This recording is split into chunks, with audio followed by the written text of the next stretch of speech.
Morning. Morning, Kayla. Good morning, Callista. Let me let the others in. Good morning, everybody. Hello, everyone.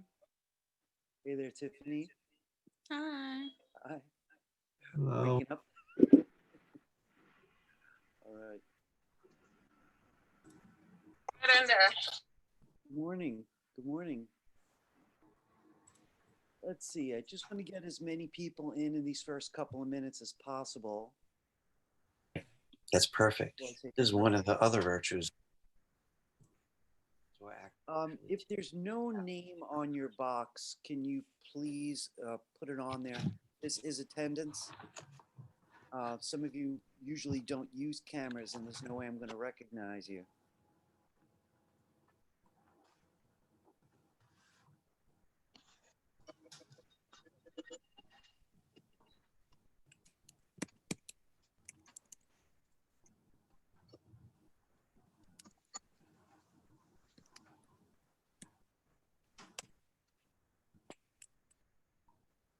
Okay. Excellent. Let's see. Just want to make sure that there's no one waiting outside. Good morning, everybody. Okay.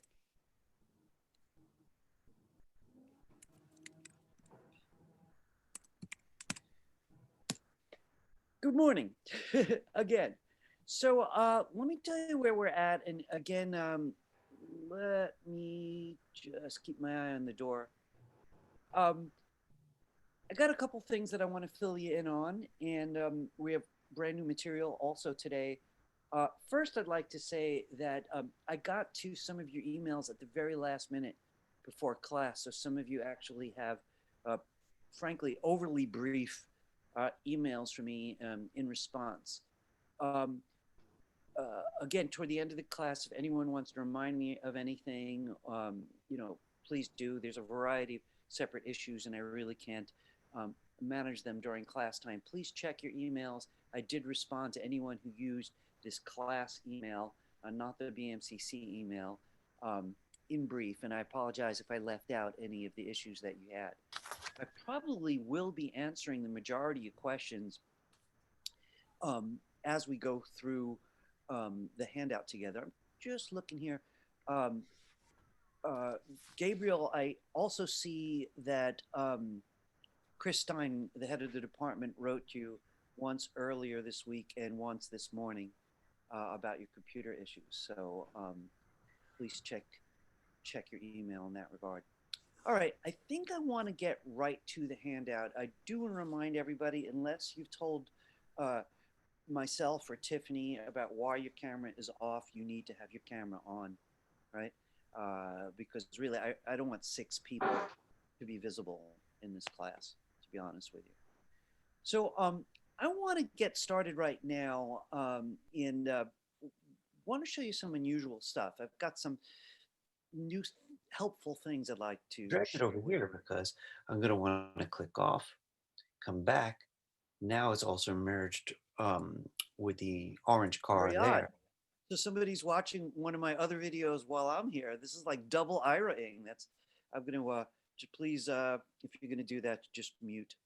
All right. I'm going to screen share. I want to get to the material today. All right. So,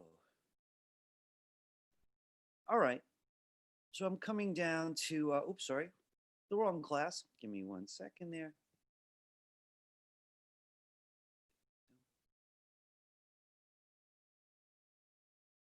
Class 9. All right. So first off, I know everybody's exhausted because by this time of the semester, people are starting to really, really feel it. There's a lot of impact from all of this. So you do your best to stay alert. Here we are. We got the Friday slot, right? But we really got to pull it together. This is I've got urgent material for you. So all right, let's take a look.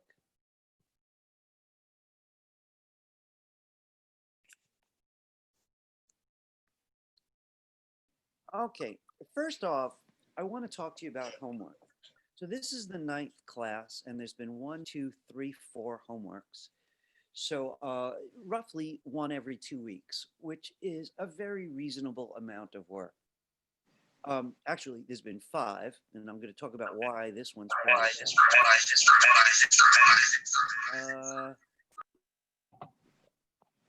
Okay. So first off, as you can see, I'm accepting. Guys, listen. If your place is noisy, can you please leave your mic off? I have to keep coming back here just to mute people. Right? Okay. Okay. Let's get down to it. I don't remember the last time I graded you guys, but it was at least 8, 9 days ago. So if you've been giving me work just recently, I've not yet seen it. I've not yet graded it. But if you've not looked at Blackboard yet, and you're wondering about the first few assignments, you should check. So you have to do this on your own time and check. If you believe you sent me work and you see a 0 there, you got to reach out to me right away. Why did I get a 0? Right? Did you put it in the wrong folder? Did you send me a still GIF that wasn't animated? What happened? But that's on you. It's not on me, right? So please check the list. These are the ones that you're looking for. Now, class 2 is no longer accepted. This would be the last day that I would accept it. To be very frank with you, this is just incredibly lengthy, and it's only because of all the COVID related issues that I'm still accepting things that are as much as 6 weeks late. 6 weeks. So I know everybody who's waiting for a computer already got one, and I'd suggested to anyone who was behind on that they get me one late work per week, along with whatever new work there is. So that's one homework. So and this was an offer I made weeks ago. So this one is now closed. I'm no longer accepting this class 2 project. I am accepting these. And all this says here on C here is that next week I'm not going to accept class 3 anymore. So let's just be clear about strategy. If you're behind, right, that behind, say no fault of your own, just took a long time to get the equipment you needed, right? Make sure to get me the oldest one and whatever's current. I want you to do what's current because I want you to learn. Stay with the class and keep your momentum. People are still coming in. I want you to keep your momentum. But if something went wrong and you owe me work, the smartest way to do the old work is go back to class 3 this week. Because next Friday, I'm going to announce that I'm no longer accepting it. And the week after, I'm going to go to the next one on this list and cross that one out. And that's very reasonable because basically we're still going to be, having 6 weeks to do things that are typically due in one. So I hope that makes it very clear. These are the assignments. If you're like, gee, I don't remember doing this one, go get the handout. You know exactly how to do it. Read the box at the end. The box at the end always lists the homework. So this is an offer that I hope you take very seriously because a few of you have done 0 homeworks. And I'm not sure that each one of them has a good reason. I think a couple people are just not doing homeworks because they're not in a realistic place. Others of you had good reasons, right? So I'm very much behind in you. If there's any detail you need to tell me, Wei Ming, for example, asked me if he could upgrade homework or if I could look at old homework again to see why the grade was low. Yes, you could always upgrade a homework, by the way. That I won't close the door on. If you handed in a homework, say homework 3 on time in the past, and you just want to give me an upgrade, give it to me with the exact same name, right? But I want you to listen to this. Add V2 into the name. So whatever the name was, v2.gif. And that just means version 2. And I will review it. And if it earns a higher grade, I'll change your grade. So I hope that's helpful to anyone who wants to do that if you weren't happy with the grade that you got. I'm going to zip through this, but I just really want to be very clear. It's too late now to ask for increased extensions, unless there's something completely extraordinary I need to know about, So please get on it. I don't want people to fail because, you feel demoralized by some kind of COVID-related delay. Start simply. Do the current one because you're set now, and do the last one. Do one of the old ones, right? And I would start early because those should be easy for you by now. Does anybody have any questions about late work and what the policy is? Don't be shy about asking. I'm on your side. Thoughtful question. No. All right. About revisions, which are not mentioned on the handout, yes, I will accept upgraded projects. Just remember to add V2 to the original name. I want to add something else, guys. In all my instructions, I never ask you to use a subfolder. I only ask you to go to the same link for every homework and just drop it in the drive. I sort them into folders. So, somebody wrote me this morning, oh, I can't get into these folders. That's because I lock them. Because that was for work that was due on time. You just drop it into the loose folder, and then I figure out what to do with it on my end, right? So it should be easy. It's the same link on every handout.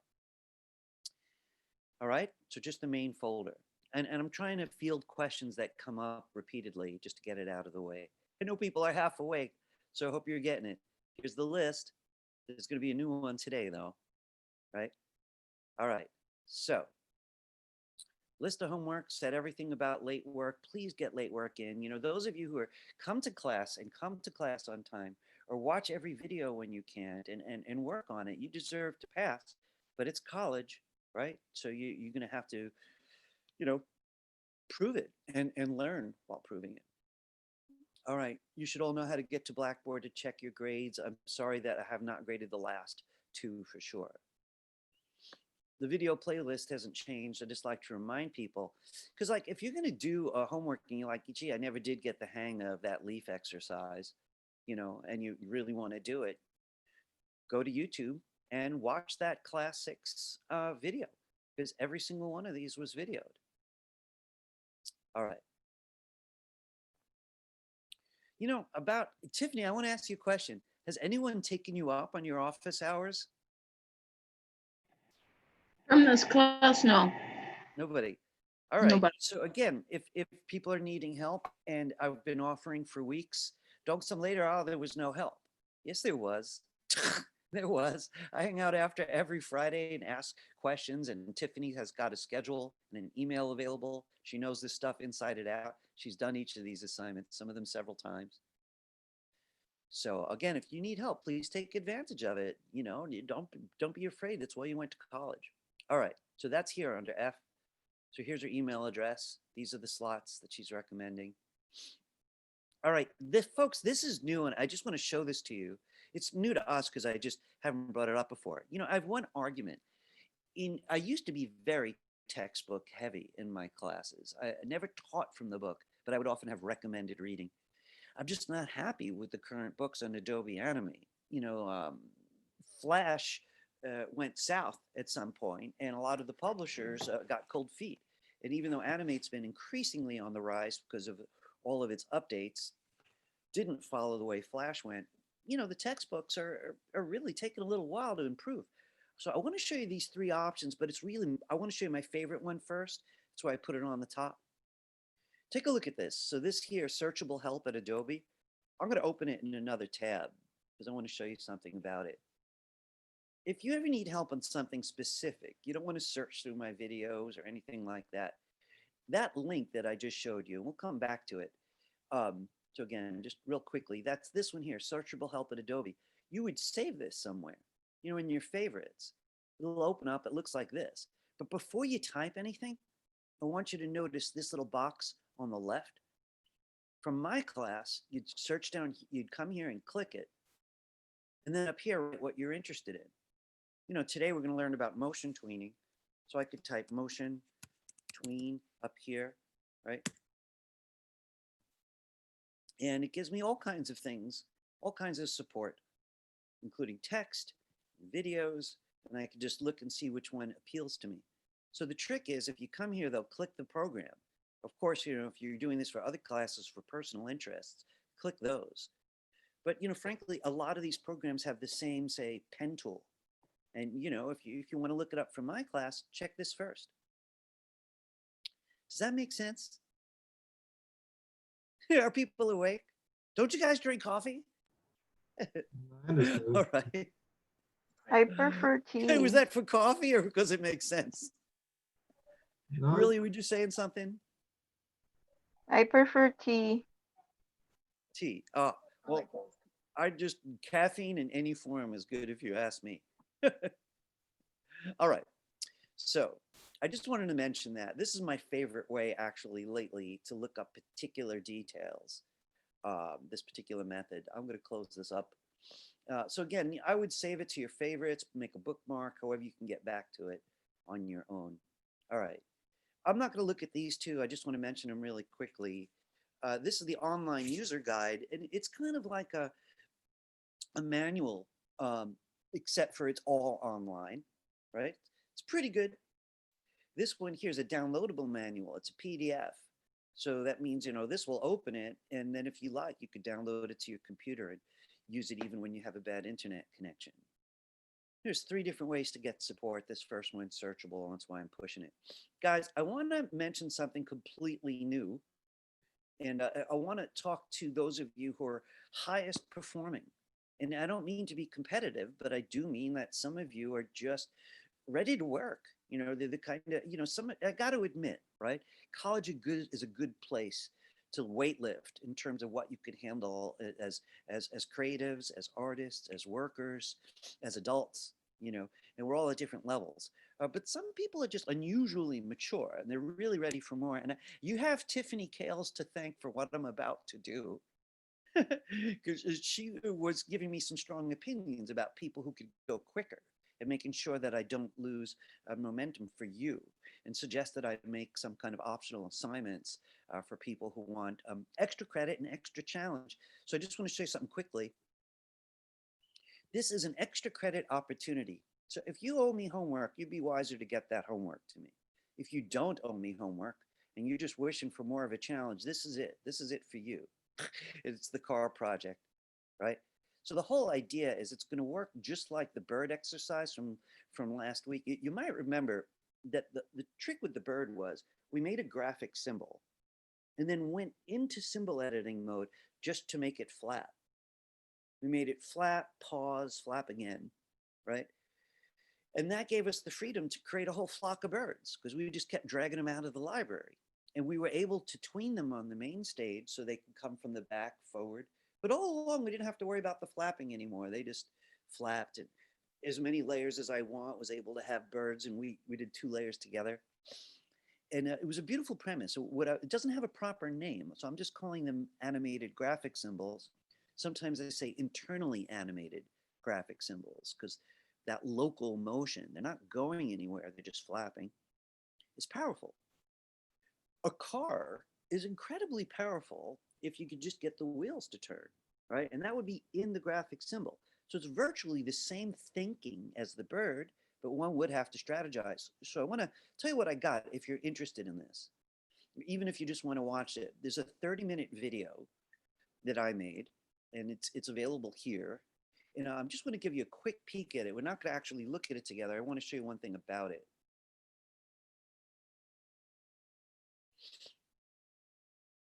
Let's just let this load for a second here. There's a bunch about drawing. Let me just turn this off. There's a bunch about drawing, which is kind of nice.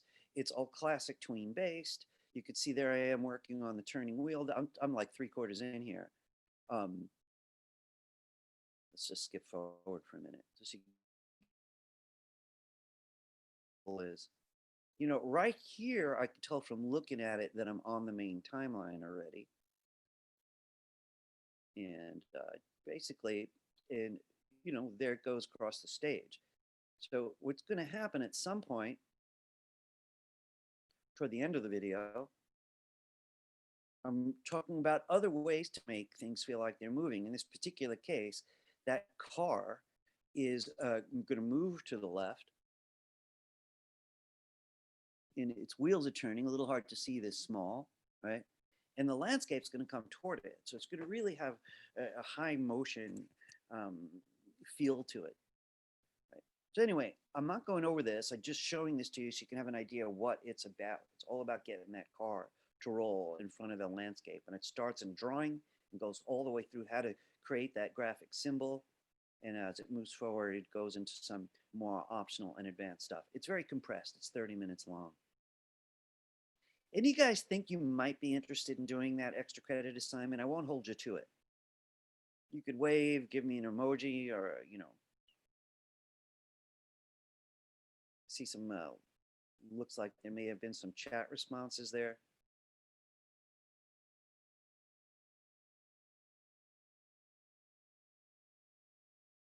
I guess not. All right. So listen, I want to say something. I'm not going to force it on you, right? But some of you really want to get good at this, right? I would highly consider at least watching it. All right. Okay. All right, I want to move forward though, right? Because that's all about last week's technology just taken to a different place. Here's the steps you would follow. This whole thing under H, you could just flat out ignore if you're just too busy or have any other reason why you don't want to participate.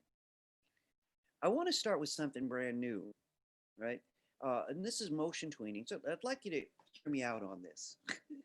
So, we started the semester with frame by frame, right? Where we literally, I doubt you even remember the first things we did was like take a circle and make it deflate like a ball, right? And we had to do each drawing. We kept on copying the last drawing with F6, and that was the most traditional. We spent a little while on that, and then we moved into shape tweening. And shape tweening was just really primarily, for me anyway, a way to introduce the idea of what is a tween. The whole idea that you can have two key moments in some cases, and the computer can take care of what's in the middle. And that we were doing a lot of stuff like making a square turn into a circle. And we also got used to tweening motion because the square would travel as it became a circle, tweening color and all of that. Shape tween, though, is one of my least favorite of the options that we have. It's very cool, but it just never proves useful in my own work. So we moved to classic tween. Look, I got to say something about this. When it comes to a crowd of people who do this, they're going to arm wrestle about classic tween versus motion tween. They really are. And I have to say, Adobe for a little while there was trying to convince us that definitely motion tween is better, the newer one. It just, a lot of people disagree. I disagree. So I do 90% of my work in classic tweening. It's just more exact. Here's one big difference, one big plus for classic tweening. I could have something alpha out, in other words, get semi-transparent while changing color. In other words, I could mix properties. In motion tweening, I only get one property. So you might remember brightness, tint, alpha, which is really transparency. I could mix those in a classic tween, but I can't mix them in a motion tween. I often need to do that. So I'm still a classic tween guy. But the thing about motion tween, here's the big plus of motion tween. Man, are the motion guides easy? Whoa, they're just much easier than what we did with the leaf twirling in the wind and the other exercise. Remember classic motion guides? So those are, a classic tweening thing. And why did I teach it? Well, the thing they have is I could put 6 objects on the same guide, which happens. If I have a bunch of cars, on something that looks like a map, they're all traveling on the same guide, it would have to be a classic motion guide. But if everything's following its own path,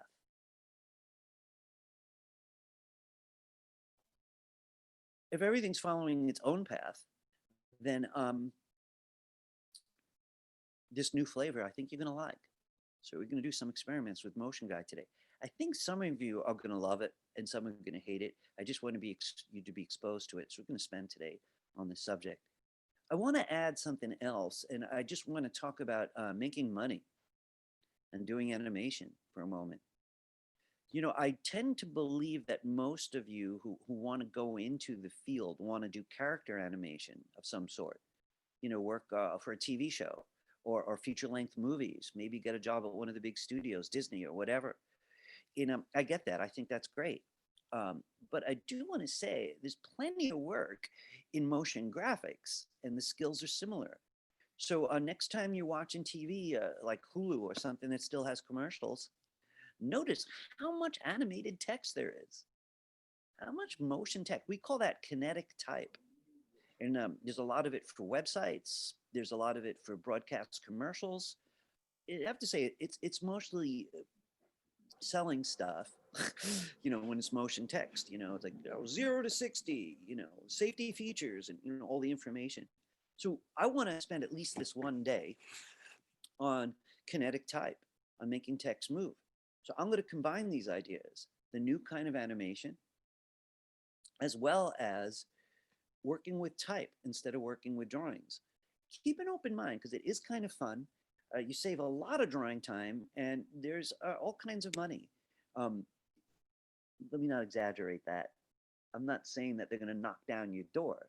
It's just that there's over 1 billion websites right now, and most of them have advertising, and they're going to use kinetic type more than walking characters, you know.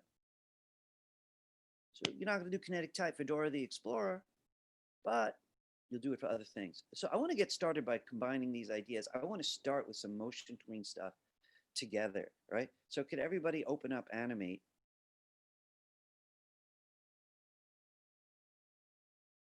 And I'm going to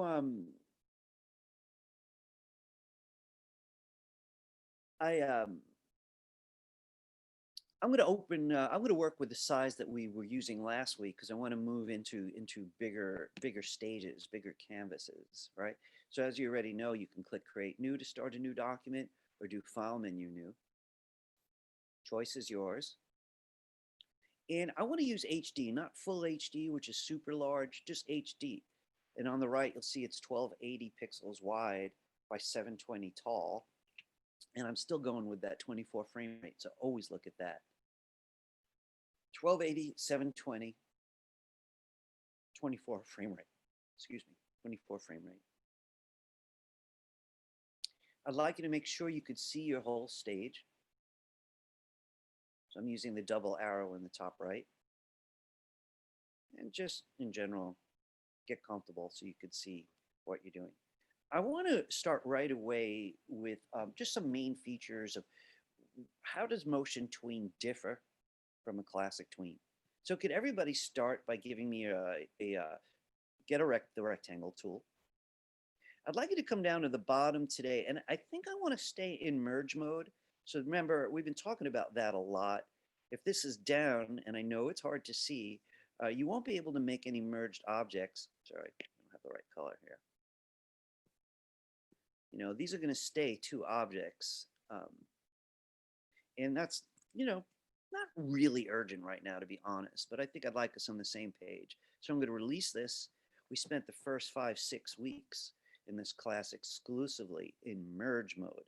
So this button is up. All right, give me a rectangle in the lower left. And I'd like you to select it. Now, before you make a symbol out of it, if there's time today, I want to add something. You know, I keep saying graphic symbol, graphic symbol, graphic symbol. But some of you have noticed that there's two other options. There's a button symbol and there's a movie clip. Button symbols are not such a big deal anymore. They were bigger when this program was used for programming, you know. So buttons are a different issue. But movie clips are really cool. So I think just to not mix too many subjects, let's start with a graphic symbol, and later today, I want to show you how they differ. So right now, select that rectangle. If you have a stroke, make sure you included it and convert it to symbol. You right click or control click, convert to symbol. Here's the symbol types I was just talking about.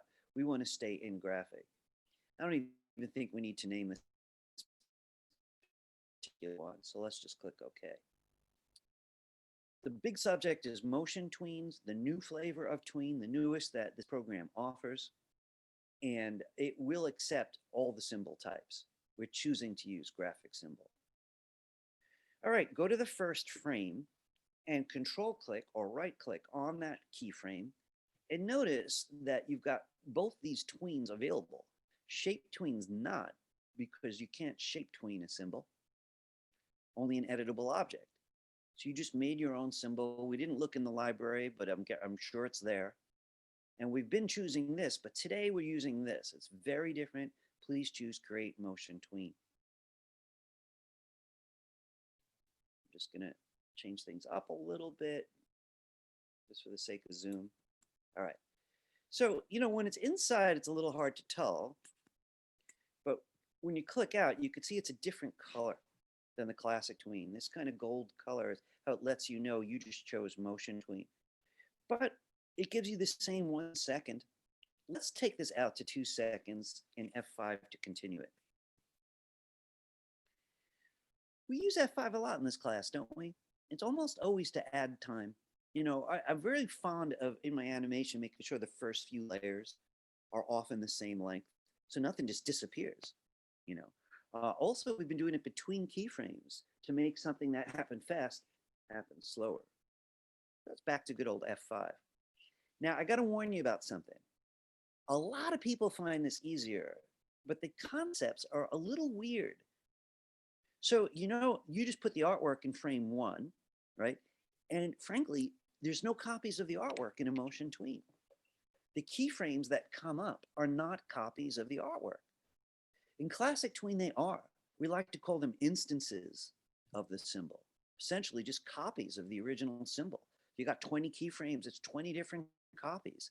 This has got a completely different way of looking at it. The way it sees it is that object is the only piece of art on this layer, and it lives in frame 1.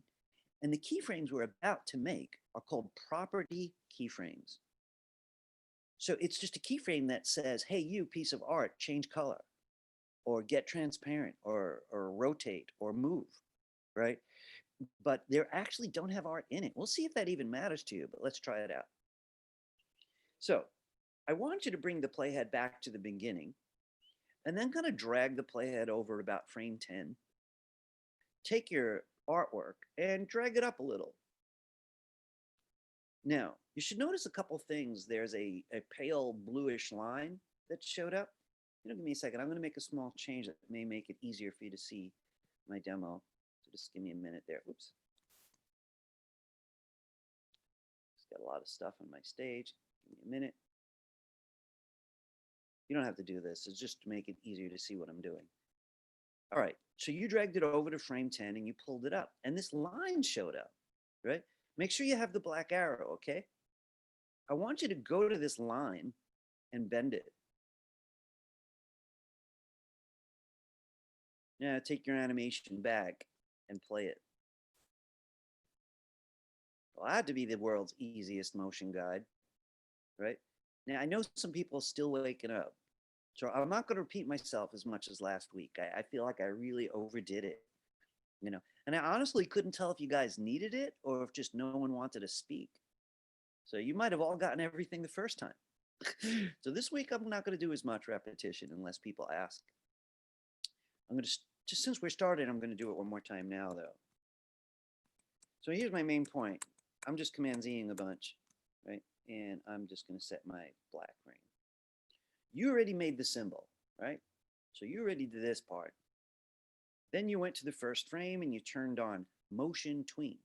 And then all I asked you to do is go to frame 10 and move the object. Now there's a couple points that I'd like to make. This line here is the classic motion guide, and the black arrow lets you click and move it. And if you rewind, you'll see now it's going on a curve. I just want to ask you before I go forward. Let me know, did that work? Did the curve part work for you? You can just do this or nod. Cool. Yes, it So works. that's pretty nice, right? Very intuitive. I'd like you to take the playhead further. I don't know, maybe frame 20 and bring it to a different location. And you could see it's continuing this kind of path. We can come back and work on those after. So let's go further. Let's go over to frame 30 and bring it back up. And, you know, unless you really feel compelled to have a different path than mine.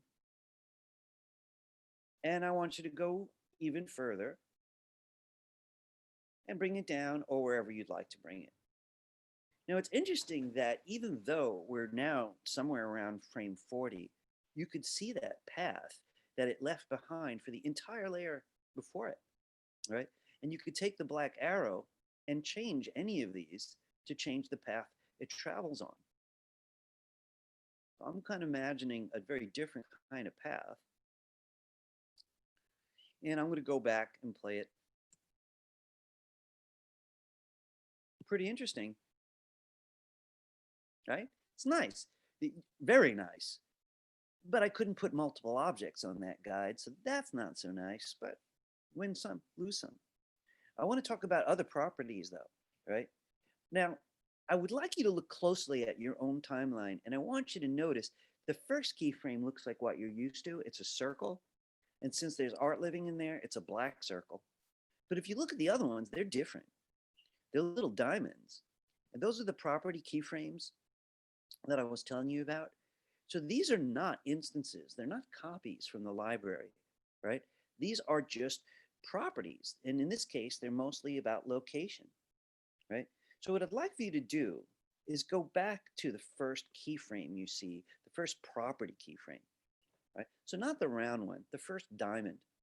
Bring your playhead back. I want you to see what would happen if we put some alpha on this box that you made. This is going to be real different. Not too hard, but it'll take a little bit of your memory. So you went back to this property keyframe. Then you click on the art. Well, first off, look at your properties palette. Doesn't say anything about color. Then click the artwork and color effect shows up. Now this is the same in classic tweening so far. You go to a keyframe, you click the artwork, color effect shows up. Let's try alpha this time. And lower your alpha. So what's different about this? What's different about this is for the rest of the timeline, that thing is going to stay transparent. In classic tweening, the next keyframe goes back to normal. This looks more like life. You know, if something happens to you, you get a new hairdo, the next day you're not back to your old hairdo. It just stays that way. But you have the option to make the change. I want to show you what you need to do. If you don't want it to stay at that alpha, go to the next keyframe, or frankly, don't even. Go in the middle. Just go a little past the last keyframe. Click the artwork right there, and you'll notice it already says alpha. So all I'm saying is you're moving forward from the last keyframe a little bit. Click the object even if there's no keyframe there, and you could bring that alpha back up. So now everything after this will stay back up, but the prior one won't. So if you rewind the animation, it went transparent and then it came back. Did you see it do that? All right. I'd like you to open a new document with me, right? Because we're going to do much more elaborate stuff than this today, but I want to warm up one more time while people are becoming alert. New document, same sizes. Make sure you can see everything, right? And give me a new shape. Any shape. I want you to convert it to symbol. Make sure you select it, convert to symbol. I'm going to do this for either kind of tween. And we're going to stick with graphic. I'm going to actually name this one. I'm going to call it hex. It's actually 5 points, so I should call it pentagon. But you don't have to name it if you don't feel like it. Click OK. All right, then you go to the timeline. Go to keyframe 1. And, so today we're trying out the other option. Let's do motion tween again. Or as I keep saying with the other kinds of tween, you kind of take an estimate of how long you think you would like the animation to be. Let's go all the way out to frame 70. Let's go out to 72 even, so it's an even 3 seconds. And F5 just to extend the timeline. That's particularly useful with motion tweening. So I'm going to be manually making the keyframes in here, right? So you bring the playhead back and you start figuring out where you want to go. Frame 1 is fine, so let's just move it forward.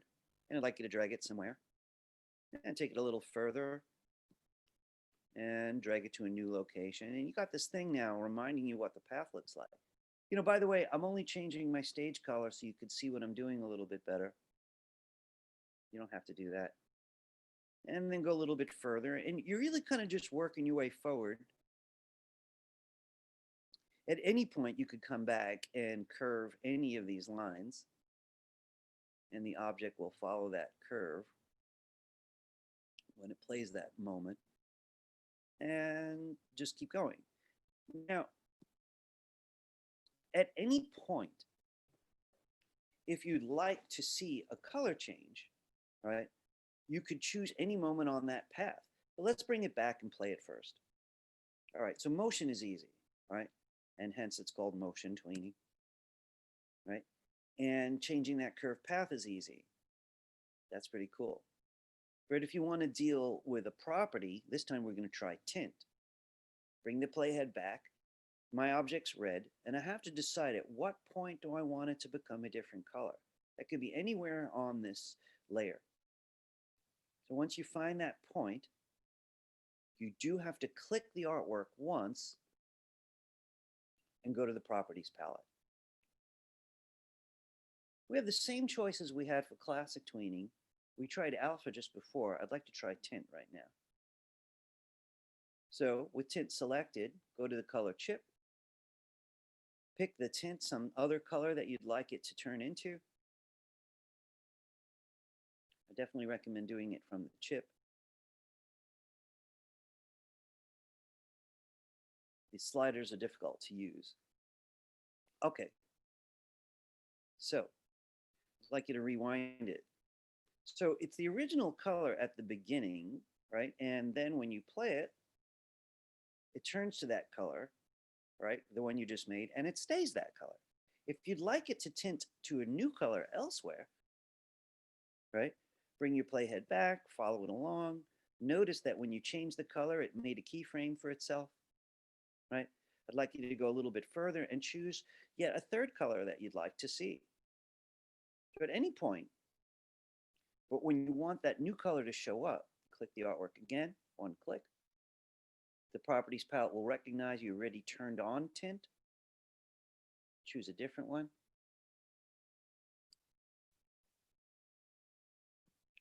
And it'll stay that color going forward. But you will have all three colors intact. The first one, second, and the third. How are you guys? What do you think of motion tweening so far? Does it strike you as, is it a hassle or is it pretty friendly? I see that whenever I try to Pretty move it. friendly? What do you think, Joseph? I think that when I try to move it, say I'm like not I hearing you already have though. I that. see mute on, but I still don't hear you. Can you hear me now? Joseph, I don't know if you're having a mic issue on your side.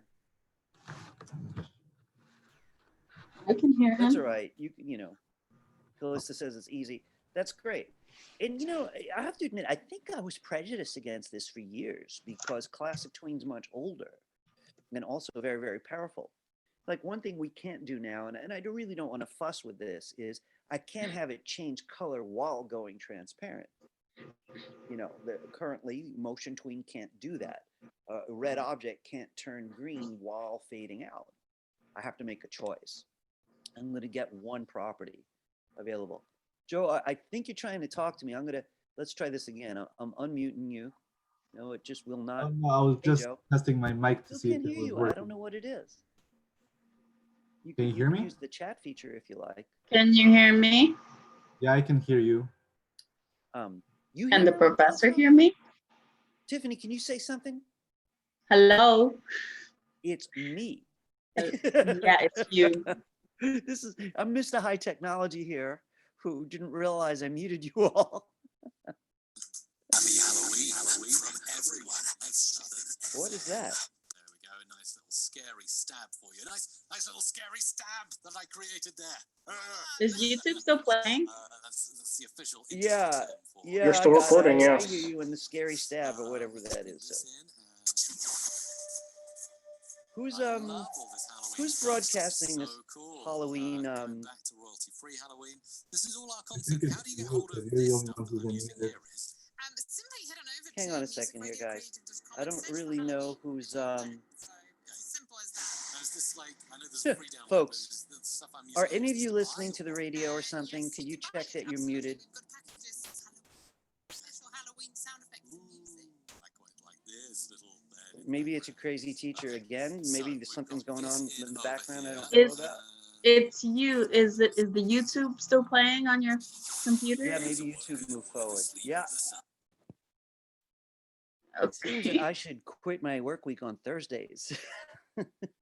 All right, let's get back to it. All right, I'm glad you guys are finding the motion tween kind of friendly. I want to focus on it today. All right, so let's get a look at the handout for a minute. We're going to take it from here. So we started with graphic symbols a little later today. I'd like to try it with the other symbol type called movie clips, but not just yet. We saw that the usual keyframe, the round one, is only in frame 1, and that's where the artwork lives. And all the little diamonds are just giving it instructions, and those are the property keyframes, right? And they don't have art in them at all. We can do position, scale, and rotation. We already tried alpha and tint, right? And we also saw that the property keyframes that follow inherit the prior color or the prior alpha. And that's very different than classic tweening. Very, very different than classic tweening. All right. I want to start talking to you about text, and then we're going to mix these subjects. So I want to do an experiment. I have supplied fonts, and I'd like to see if everyone could load them or not. Now, if you can't, it's not a big problem, but I want to imitate a kind of professional situation, and here's the way that it works. So let's say you're working, and you're doing some Kinetic type. Maybe you're doing it for Google. They love Kinetic type, for example. And so they send you instructions and say, these are our fonts. And you get them, and they're probably in a zip file. And then the trick at that point is you have to load them on your computer before you could use them. Let's see how this goes. So we're taking a detour from motion tweening for a little bit, and we want to talk about fonts and typography for animators. So I've supplied either true type fonts or open type fonts, and I'd like you to just bear with me for a minute. There are several flavors of font, and they have nothing to do with what they look like. It's very tech. And some of them will only work on a Mac, and some will only work on Windows, and we want to avoid those. So true type at one point became a standard for people moving back between Macs and Windows, and they often end in .ttc. Open type is a little later, and it got also very popular, .otf. And there are two different ways to achieve the same goal. Let's get today's assets if you haven't already. I didn't ask you to, but some of you are ahead of the game.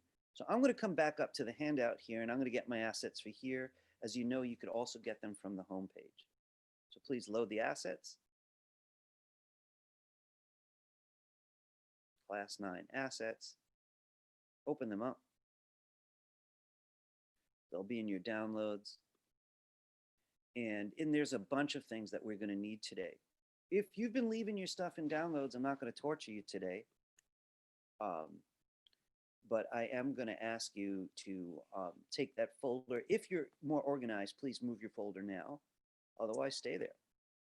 I'm always moving them to the desktop and neatening up later. So here's my desktop. Here's my new folder. I'm going to open it up. Okay, we're not interested in that FLA yet. We're not quite ready for it. We can't even use it without loading these. So you notice these are true type fonts. This is rather a TTC. You know, 1 second here. I want to double check myself here because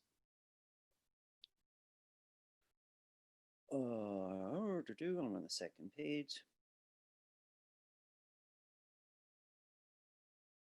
I'm looking at number 5, TTC. I want to take a look at. And this is TTF, which is a different extension. We have to see if that's going to work out. All right, I'm going to take the TTC first and double click it. Now, I got to discuss Macs first, and all right, and then ask for help from you guys. Tiffany, I know you use both, but I'm not sure what kind of computer you're on now. Are you on Mac or Windows? I have for Windows. You're on Windows? Great. So you're going to be my point person to tell me how this goes on Windows. So I double clicked that font called Phosphate. And on a Mac, it opens this thing called Font Book. And any of you who are sitting at Macs right now, if you look at the menu bar, you'll see it starts with the word Font Book. And I'm going to ask you to click Install Font. And on a Mac, that opens this particular window here. Multiple copies of the font are installed. And I don't really want to do that. Yours isn't going to say that. You're just going to let it load. I want to ask Tiffany. It says Phosphate does not work. Phosphate won't work, huh? So I was warned, Jamal Sullivan, another professor, he tried to use it and told me he was having issues with it. Are any of you guys on Macs? Can you let me know? right now? You all on Windows? No one in here's on a Mac? I'm on Windows. All right, let's try out the other fonts. Let's see how it goes on both the operating systems. All right, so I want you to get back to that folder. Let's see if Unicode TTF works.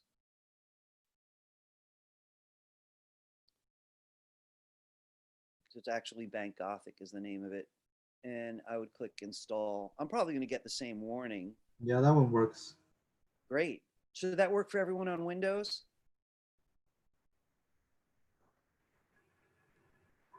Tiffany, is it working for you too? My Great. computer runs really slow.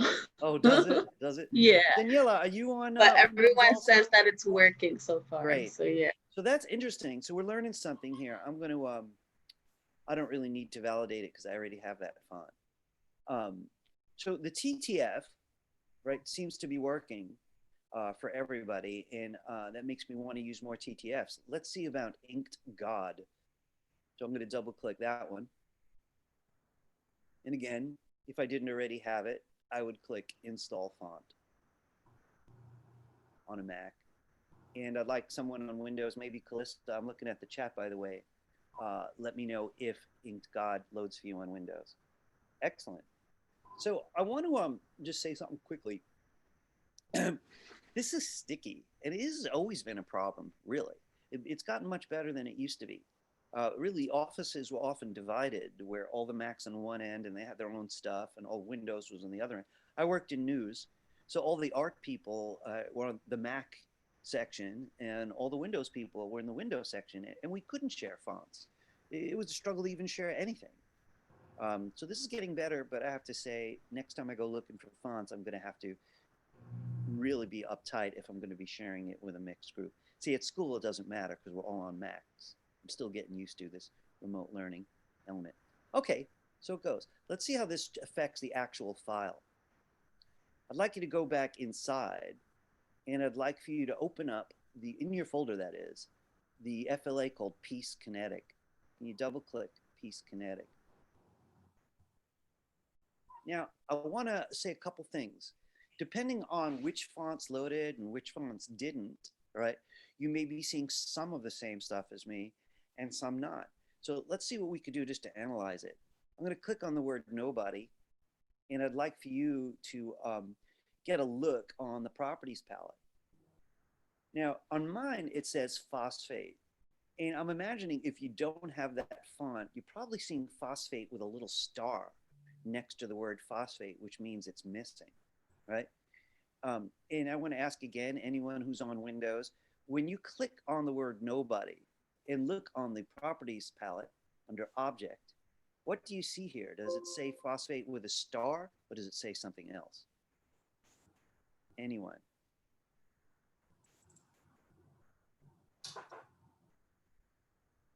I got my mic on. You could talk to me. I got my speaker on. Joseph, what are you seeing when you click on it? I'm seeing just it normally. So when you click on the font and you look on the right on the properties palette, are you seeing this area that says character? Property. I can see the phosphate there. You do? Naftali, are you on Mac? No, I'm on Windows. Oh, that's interesting. I thought phosphate was one of the ones that didn't load. Interesting. I could It doesn't look for me like that. The file itself and You say that again, Jacob? The fonts are not loading for me because it says an error, and the other files say it's not a valid font file or something. Yeah, same for me. So it's interesting that we're getting such a large difference. You know, I have to say, I think next time I want to do this, the font type that I mentioned on the handout, OTF, is called Open Type Font. What font is the Can Bring You? What's it called again? What font is the Can Bring You? The second line. Oh, I see. So I'm going to click on that. See, one thing I want everybody to do is learn how to analyze this on the properties palette. You click a font once, you look on the properties palette. Now, the only thing that might be confusing is the properties palette's got 4 tabs. If you look at mine. Tool, object, frame, and dock. Right? We want object. So I clicked Can Bring You. It says object. The name of that font is Billionaire Medium Grunge, which looks like I didn't have in the folder. That's all okay. What I want you to do is choose your own fonts. Now, here's the thing. There's two ways to do it. We're going to go one at a time, right? If you don't like the first word, click it once. And you could either do it here from the properties palette, or you could, you know what, let's do it from the properties palette. So you click it once, look at the properties palette, make sure you're on the object tab, right? And if you don't like that font or the font's not showing up, click that menu and pick a different font. I want to show you one great way to pick a font, right? So even if you have phosphate, give this a shot. You click it once, you go over to the font menu, and what I'm going to do is I'm going to scroll up on the font menu to find the first one that's in English, American Typewriter on mine. And that's what American Typewriter looks like. But here's my point. If you highlight the font on the properties palette, you could use the down arrow to go through fonts and find one that you like. Now, this is going to have a lot of impact because it's likely that you're going to use either one font for a project like this or two, but I wouldn't be using 5 or 6. So if you get one you really like, you're going to note the name and keep using it. So say I didn't want to use phosphate, right? I'm highlighting the current font. I could use the up arrow or the down arrow till I find something I like. I like this one that I happen to have on my computer called Amro, and I'm going to stick with it for today. If you'd like to use the same font for a different word, I'd like to show you a great way to speed things up. You know, again, folks, since 2/3 of the class have the cameras off, I'm imagining a couple people just left. Those of you who are willing to help, right? Try to keep me posted on how this is going, right? If you find a font you like on your own computer, here's a great way to use it on a different word. You could click on the new word, then get the eyedropper from the toolbar. And in this program, look what the eyedropper does. So I select the word I want to change. I get the eyedropper and I click on a word I want to borrow from. And this is not working today. I really don't know what's happening. It's even giving me the symbol it's supposed to give me. All right, never mind. Just notice the name. I'm using Amro here. If you want to change a different one, select that word. I was trying to show you a shortcut, but it's acting finicky. And then you'd find the same font. You could scroll to it, or you could just type the name in.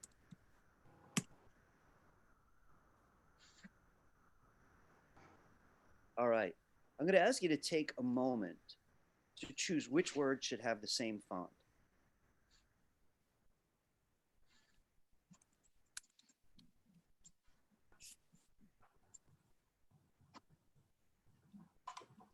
When you know the name, you could just type it in and things go a little faster. I'm kind of curious, this font right here, which is called Billionaire, am I correct that nobody's seeing Billionaire? No, it's not. Gotcha, because it wasn't included and it's not a standard font, so that's my own error. Feel free to highlight current font or go to the top of the menu first. Use your down arrow. It lets you see what the fonts look like with your actual text. It's a great way to get a preview. If anyone's not getting that particular idea, ask me and I will repeat it. And you just want to find a font that's appealing to you. So I'm going to use this one called Crete. And since I don't want too many fonts, I'm kind of limiting myself to the use of a 2. And I don't mind even if you chose 1.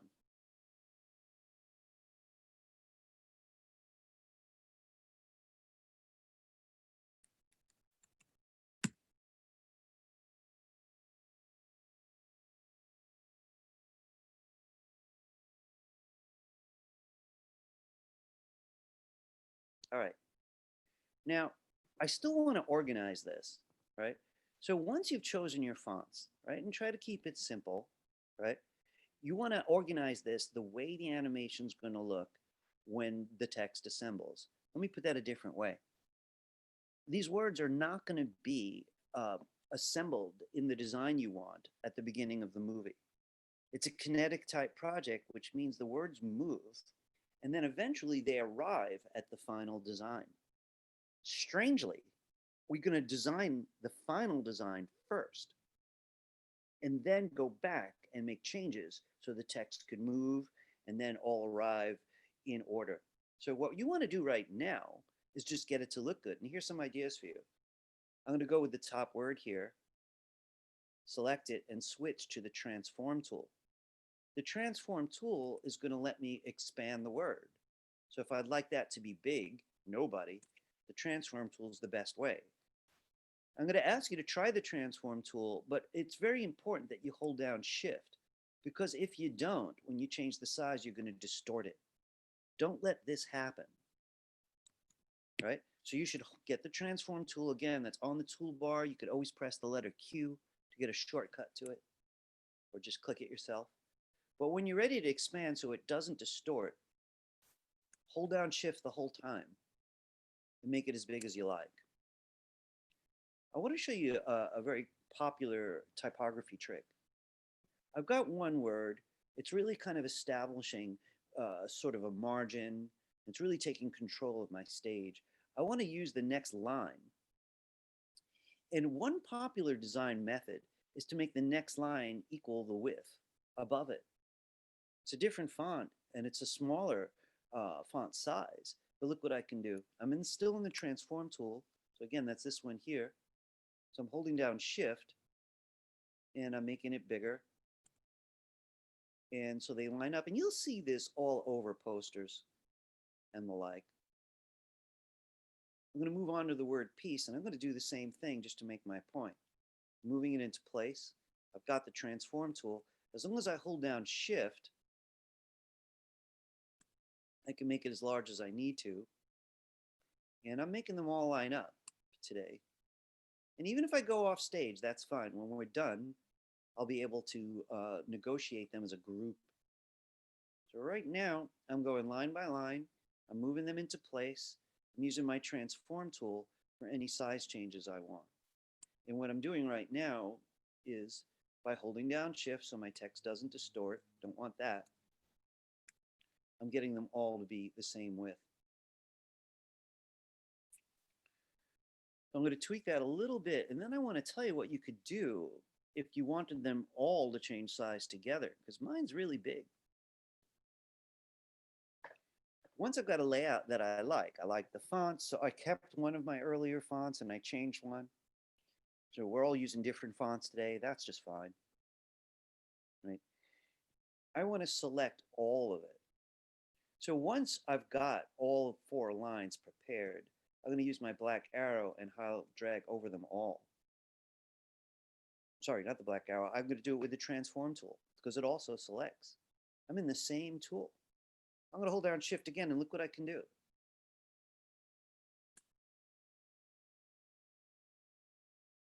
I'm going to repeat that last thing. So the idea is when you're done with the last line, you might not like the overall size of the page, so to speak. So what I would recommend at that point is to select everything. And with the transform tool, hold down shift and get it to the size you want. If yours is too small, make it bigger. If yours is too big, make it smaller. Find a size that just feels perfect to you.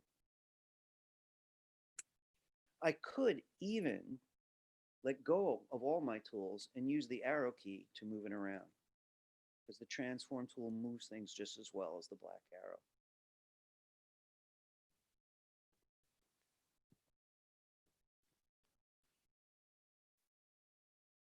Is it behaving? Anybody need a hand? Okay. If you're good, all right, then I'd like for you to save. Save as you go. I don't want to have to do all this over again. So just file menu save. It already has a name. You already chose where you're keeping it. So just plain old Command S will do, or Control S is fine. All right, so we haven't animated anything, and I want to share something with you. This technique I use a lot. I've done a lot of kinetic type, right? Because there's businesses like it. And I'll always design the final look right away.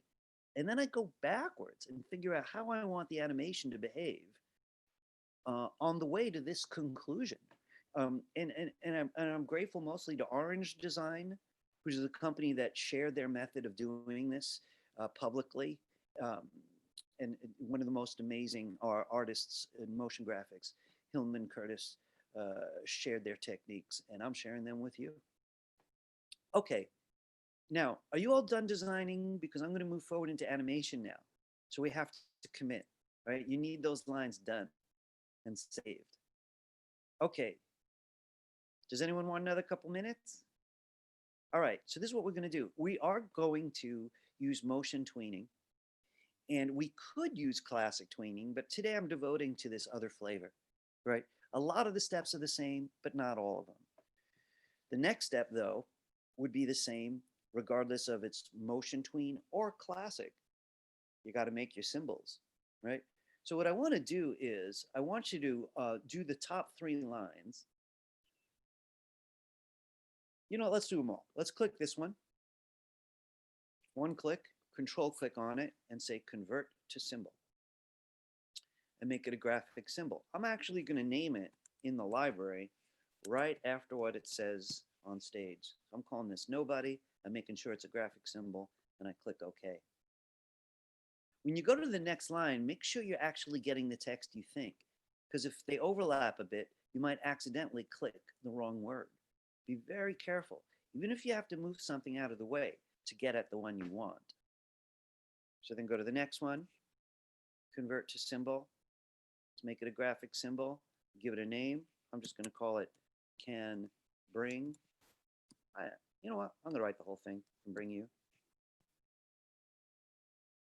I'd like you to go to the 3rd line, do the same thing. We're just making sure that they're all symbols. It's particularly important for this project. I'm going to comment on that in a moment.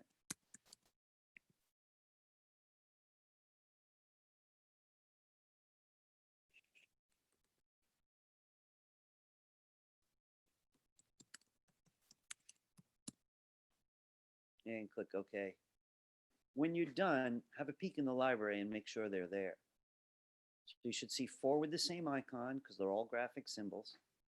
If you've been naming them, it's clear what they are. I want to interject something.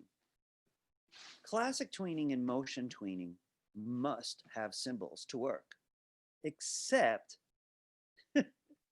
if one was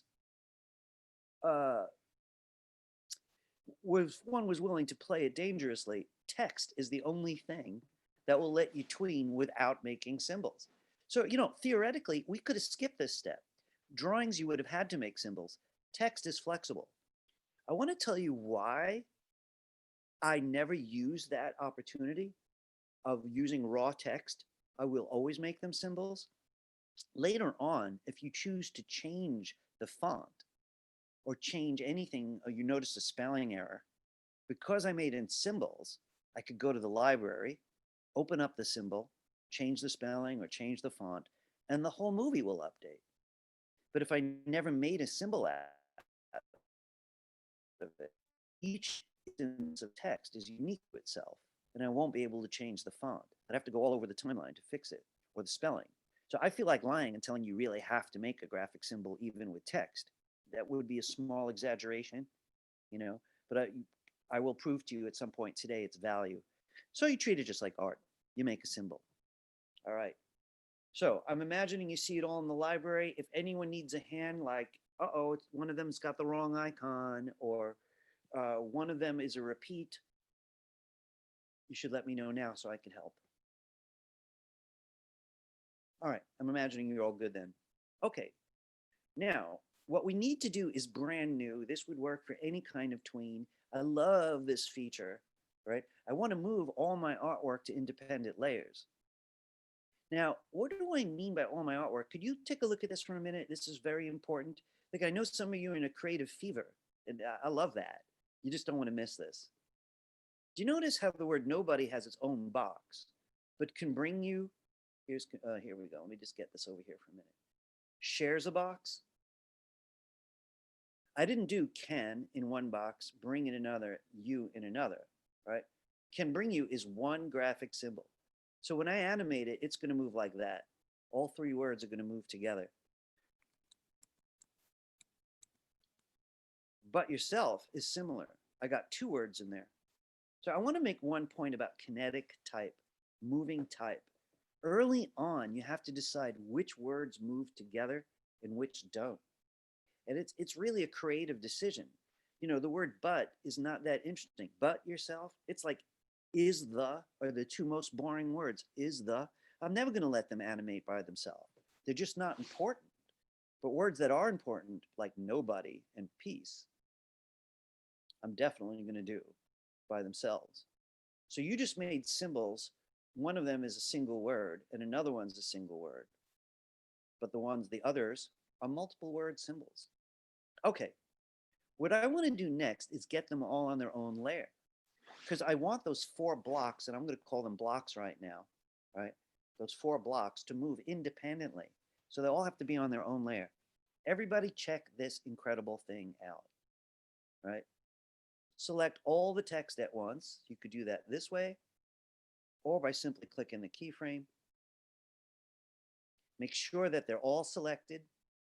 And now I want you to join me by going to the Modify menu. Modify, Timeline, Distribute to Layers. Now that has a shortcut, but I don't think you really need it if you could remember that it's here, right?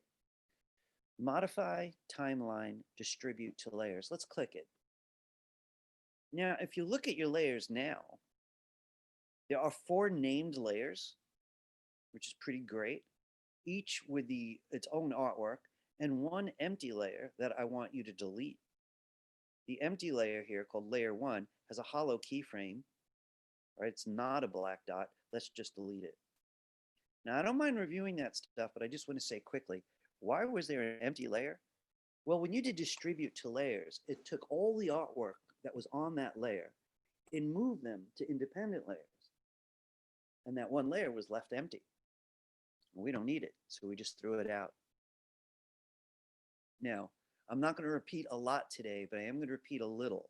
So I'm going to Command Z a couple times.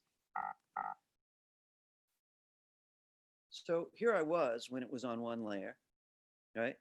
And to get them in independent layers, I selected all that text and I went to the Modify menu. Modify, Timeline, Distribute to Layers. I discovered that there was one empty layer that I don't need, so I deleted it. I want to say something to those of you who love to draw.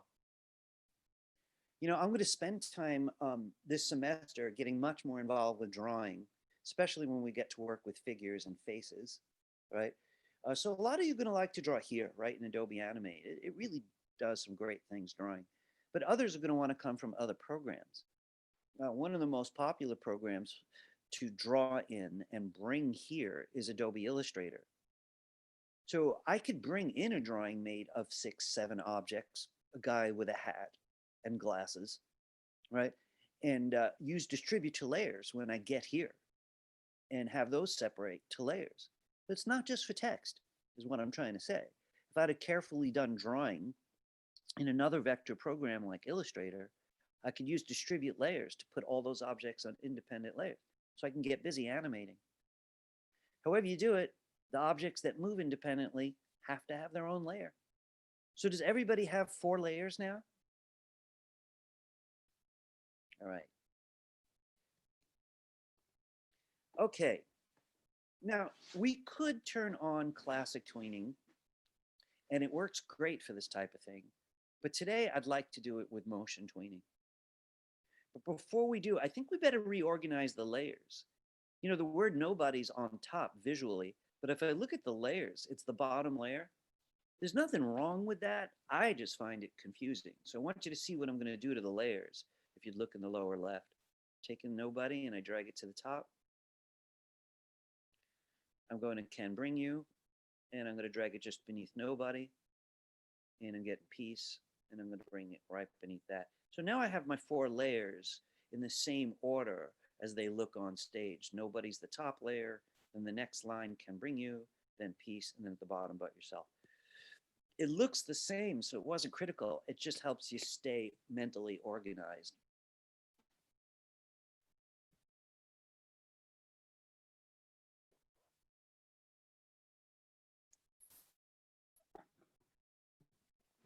Okay. I think we're ready to turn on the tween. As I said, I'm going to focus on motion tweens today. So let's go to the first keyframe on the top layer, right? So it's a black circle, right? It has the word nobody in it.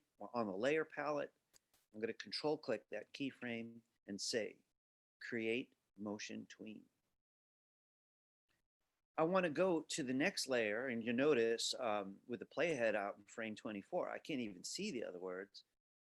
I'm going to go to the next layer down, can bring you to the keyframe, and I'm going to turn on create motion tween. Be very careful that it's motion tween. You know, by the way, if you turn on the wrong tween, you could click inside the tween, control click or right click, and say just remove it and start over. So I'm going to go ahead and make sure that they all have the correct motion tween.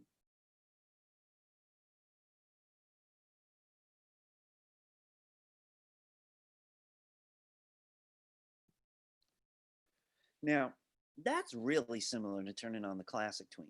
You know, the layers get a different kind of color, you know, but they both kinds of tween offer you 1 second, you know, by default, 24 frames, 1 second's worth, which is not nearly enough for a project like this.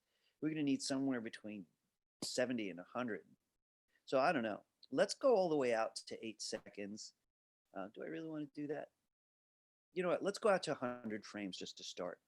So on your timeline, right, I'm on a laptop right now, so I could just drag on my touchpad, or you could just take the scroll bar.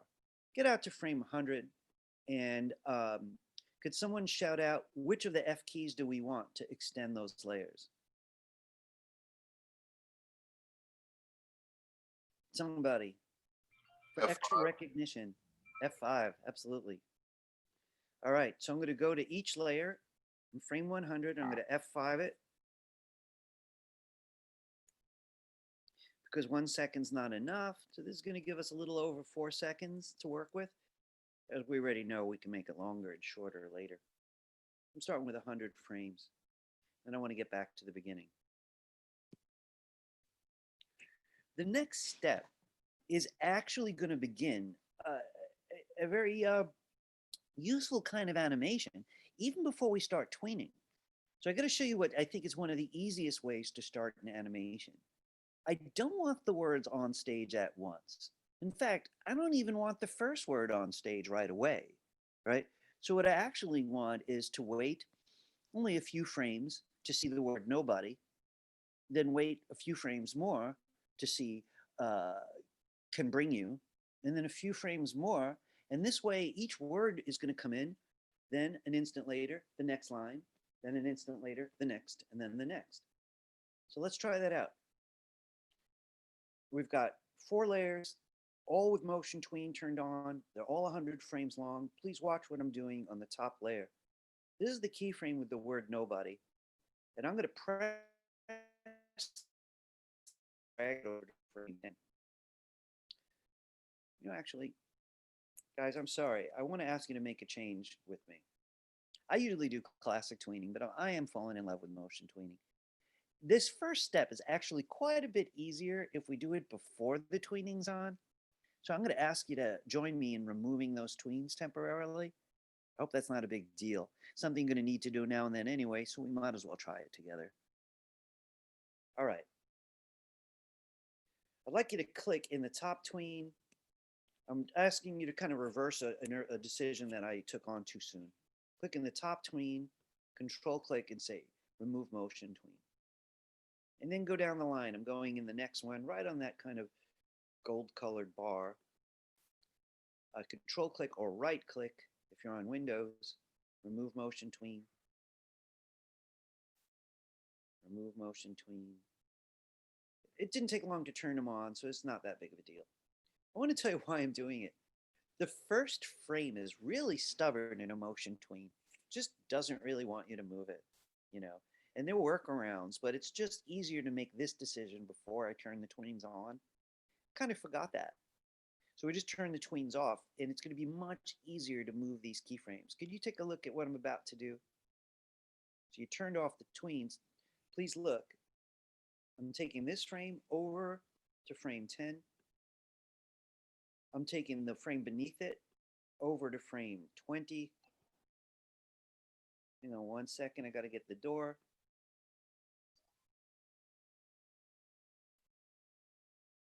Thought I did, but I don't. All right. Go to the next keyframe, drag it over to 30. I'm going by tens. Make sure you don't drag it onto the wrong layer. And I'm going to the last one, which is going to arrive. So you press it once to select it, then press again and drag it to 40. I'm going to redo that, but I just want you to see this. Sure, that's a very simple animation technique that we're going to improve upon. But what we're doing is getting our timing right at the very beginning. If you missed it once, that's fine. Really, I don't mind doing things twice. Today, I'm not going to do them 3 times. So if you missed it, please watch. With the tween turned off,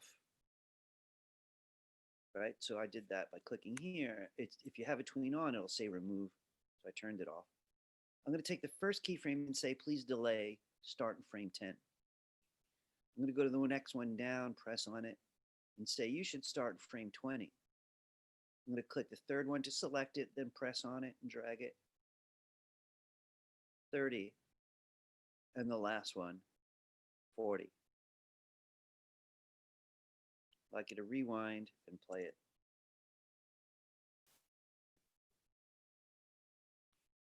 Anyone need a hand or have a question? I like doing this because I get a sense of the timing right away, right?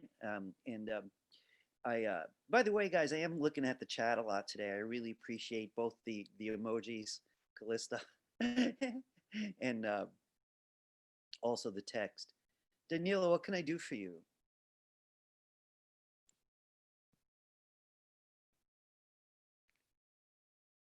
If you have a question, you'll have to ask it. All right, so it goes. Okay. Oh, you're good. All right, excellent. Fantastic. All right, so that part was easy. And the truth of it is, it doesn't look bad. You know, really, I could do a whole story this way, but we're going to make it look a lot better. So now that I got the basic timing, I think this is the best time to turn the motion tween on, right? With classic tweening, the timing is a little bit more flexible, at least as I see it. But right now, that one little headache is there. Get the basic who comes first before you turn on the tween. Let's go turn on the tweens again. So you do that from the first keyframe in each layer. So I'm going to the top layer. My first keyframe's in 10, in frame 10. And I'm going to go right to that black dot, control click or right click. And again, I'm asking for motion tween. I'm going to go to the next layer, find that first keyframe. So the gold bars that are showing up are scattered. Each one's 10 frames further to the right.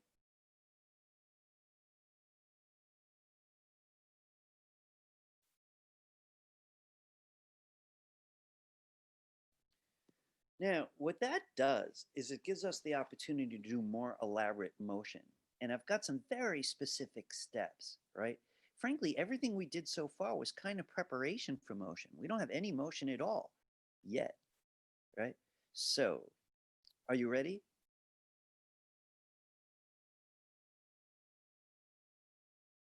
I just love seeing people take notes, gotta say. And I will definitely be sure that this is posted to YouTube. It's a good one. I have some old videos about Kinetic Type already on YouTube, but they use classic tweening. So if anyone becomes interested, I could get you a link so you could compare. In case. Guys, this is a little complex, just a bit complex, so please don't join me yet. I want to show you something. The artwork for the layer Nobody starts in frame 10, right? It's got that black dot on it. And we know already if I move further down, I could move that word to get some motion, but that's not what I really want. So this is what would happen if I did that. It moves out of place. So that's not really what I want. I'm going to back it up. This is what I want. I know now which word comes first, but I don't want it to be in that position yet. What I want it to do is come a little bit from the left of where it is now and slide over here, right? So what I'm about to do is a little odd, right? I need for everybody to watch this particular thing. Even if you're taking notes, look up for a moment and check this out. Here I am in first keyframe, and what I need to do is force a keyframe a little bit over. I'm going to go 10 more frames and click right here. Now, if I drag it, it'll make a keyframe. If I rotate it, it'll make a keyframe. If I change the color, it will, but I don't want to do any of those things. I just want to lock this in place.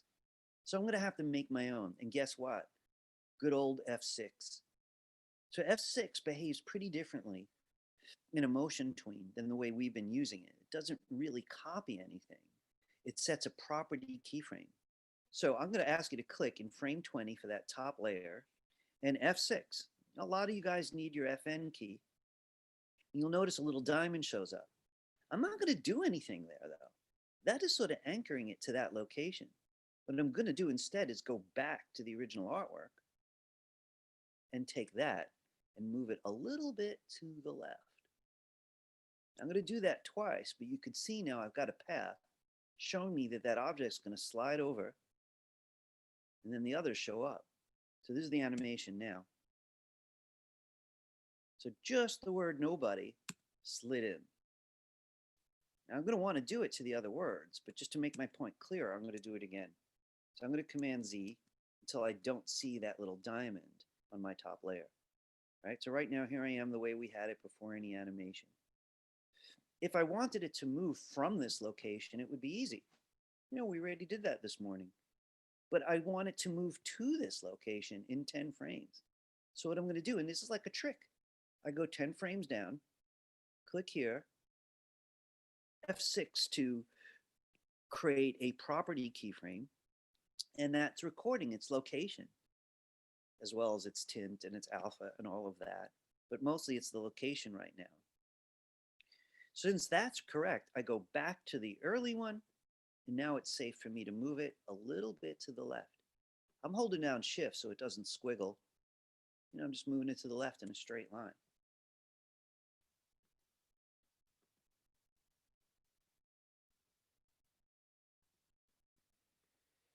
Now, I imagine you got it. The next line, I'm going to do the same trick, except for it's going to come from the right. I don't want them all moving together because it'd just be like the whole unit would move over, it'd be boring. So I'm going to have the next line come from the right. Step's the same though. I find the first keyframe for Can Bring You. There it is. And I go 10 frames forward on its layer. And I'm going to F6 to copy its location in a property keyframe. So I'm going a little bit further. 10 frames is what I'm choosing to use, and I F6. That locked it. Don't move that object. It's already in the right place. It's the prior frame that you want to move. So the top line came from the left. This one's going to come from the right.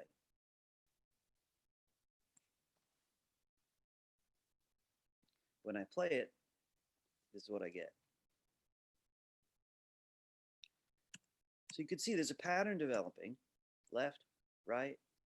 I want to do the word piece,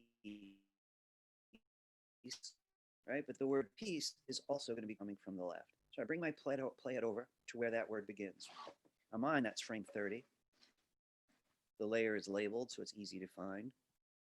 Piece. Same thing. I designed it at the beginning, and this is the thing I learned from Orange Design, and I appreciated it. The idea of getting that just right as a designer, just like I was making a poster. But now as an animator, I'm rethinking. So there's the final location, but I got to go 10 frames over, and I'm going to F6. So I've got an additional keyframe there. This one's the property keyframe that's saying, okay, at this moment, I want it to stay here. So I'm not even going to touch this. I'm going to back up to the earlier keyframe. Let's see. This one starts from the left because I'm alternating. Now I got 3 lines doing it. If you got the pattern, I want you to do that last line, but yourself. And that one I believe should be coming from the right.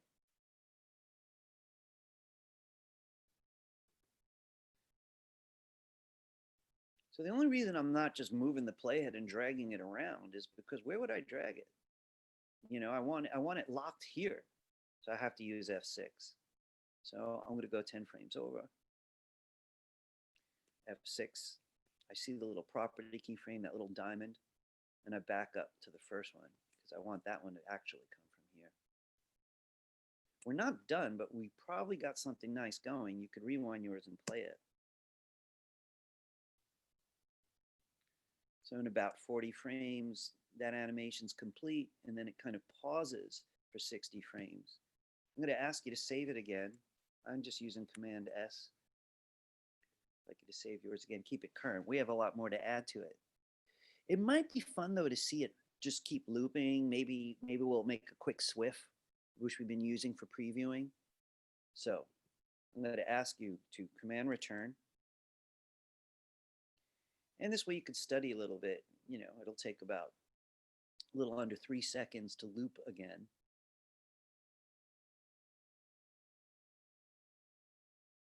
So part of your satisfaction is coming from, did you like the original design or not? And I rushed you, you know, because we needed the time for animation. But the next time you do this, you'll have time to, you know, choose your font and your size and your original colors. I'm doing this red, black thing. I will have some freedom with that even later, though.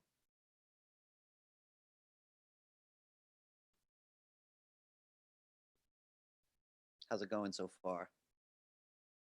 Acceptably?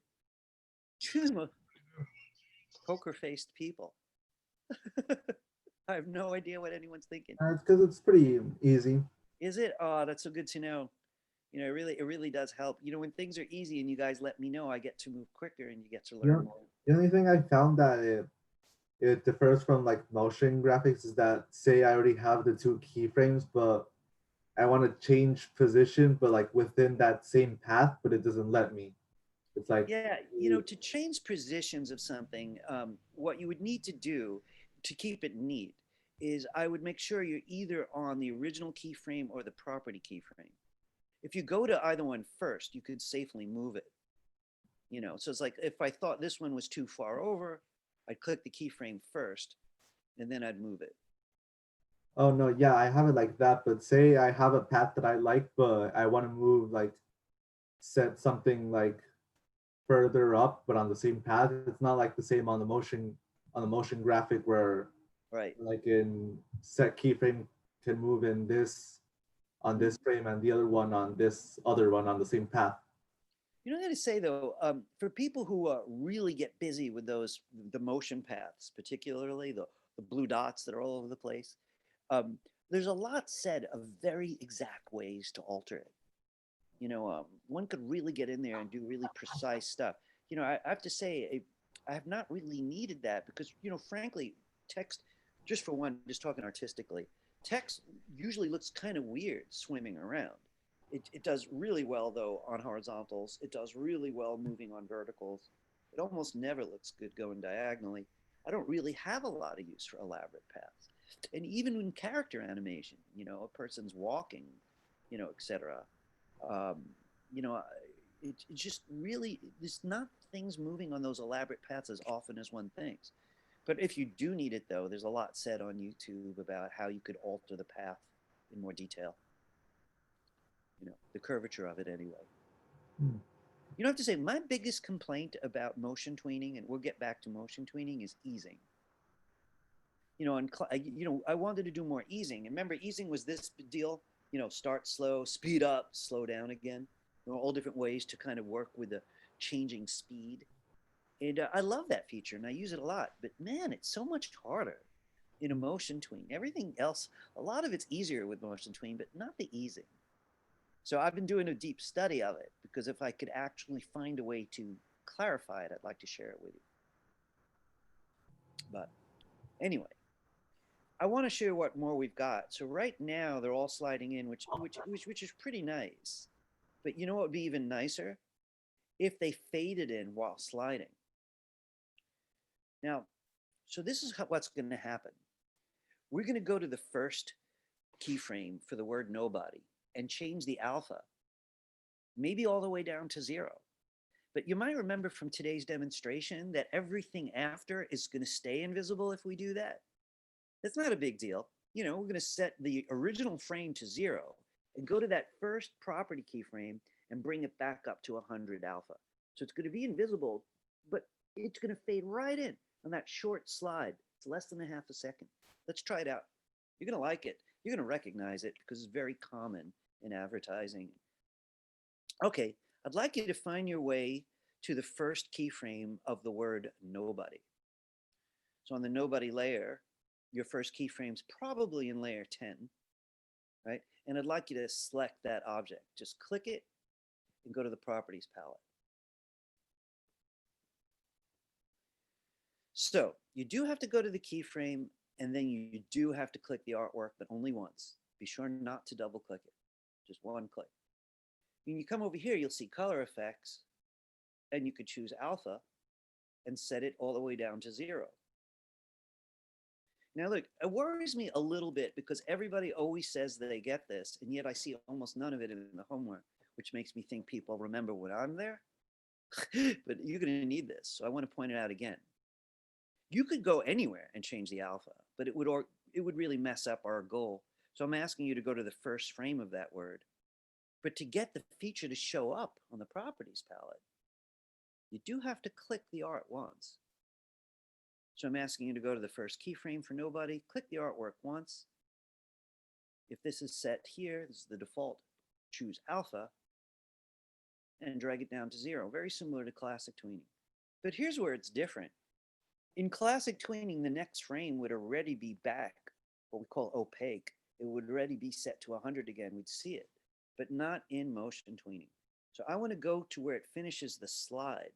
And I have to do that from the timeline because it's invisible now. I can't even see it, right? So I'm going to that same layer, finding that first diamond, that first property keyframe. And then believe it or not, I have to click in this empty box. You know, it should work. But if you click on the central circle, it definitely will work.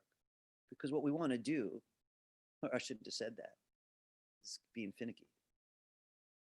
Yeah, just click on the box. And then, so bring the playhead over the property keyframe, right? So that should be about frame 20. Click where you think that box should be. And here you'll see alpha is still set to 0. Just bring it up to 100. I'm going to make that even clearer, but here's the effect that I'm after. Did you notice how it faded in? I'm going to show you looping so you can compare it. The others don't fade in. Here it comes again, but nobody does.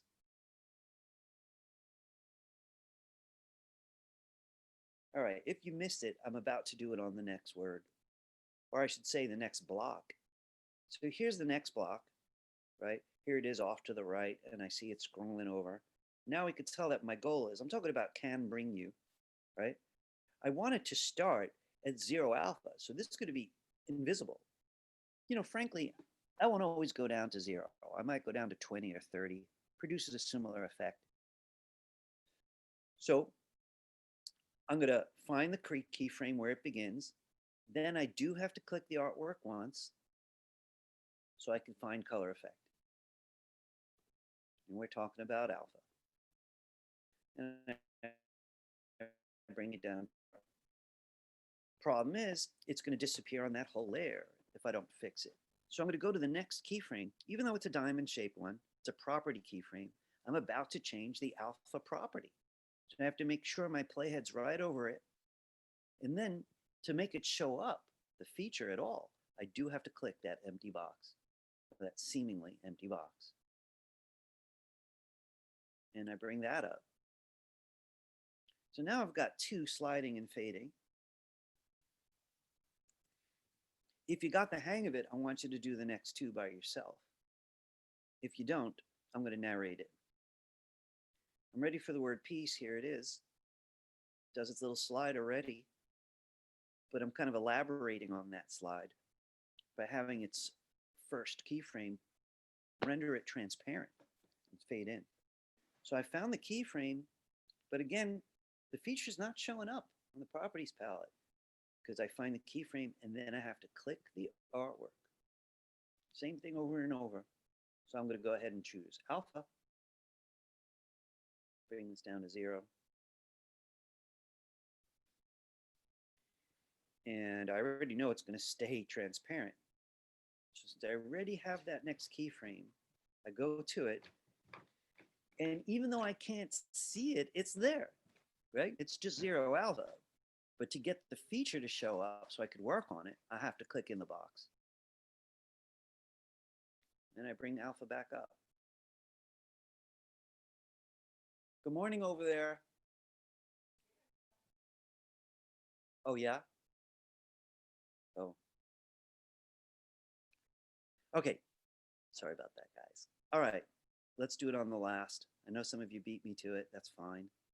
I'm going down to here, right? That's the first of the 2 keyframes for that last phrase, that last text block, but yourself. So chose the keyframe, clicking on the artwork, so I could choose alpha and bring that down to 0. I don't want it to stay invisible, so I'm going to the next keyframe, click on it, and I'm going to say, okay, you got alpha, but I want to change that number. Bring it up to 100. I'd like you to save it again. And when you're ready, why not open it in Flash Player with Command Return on a Mac or Control Enter on Windows so you could study it for a while.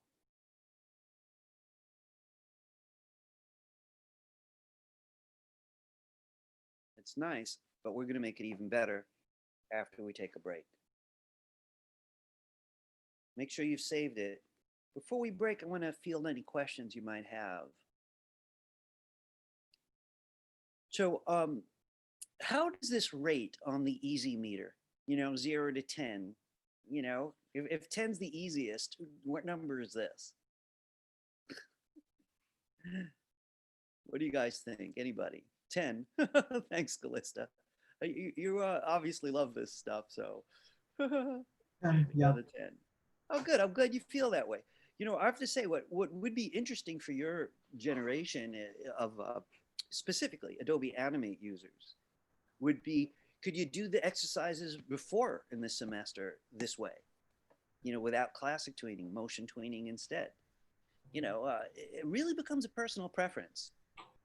At some point before the semester's over, I want to show you this book that I like. It's a book about character animation, but specifically for Adobe Animate. It's pretty interesting because the guy's read all the popular books on the subject generally, and he's looked at The Illusion of Life. In fact, the whole book's based on The Illusion of Life, that movie and the book that goes with it. But this book is all about how to use Animate for those goals. That author uses classic tweening. Doesn't touch motion tween once. A little surprising. I didn't mind it because I'm a big fan of classic tweening. But right now I want to be fair though. This may be easier for this kind of thing. All right, make sure yours is saved so we still have it after the break. And let's see, it's 1:45. I'd like to give you, is 20 minutes enough? Should I make it 25? Let's make it 25 today, right? We can take a real break. Don't be late, right? Don't be late. So we're talking about getting back at 10 after 11. I want to hit the ground running at 10 after 11, right? All right, I'll see you then. I'm going to pause my recording. Yeah. Did I say more? Oh, yeah? Oh, yeah. Right. No, 10 after 11 is 25. It's 11:15 now. Yeah, 10 after 11 then. Okay. All right, so.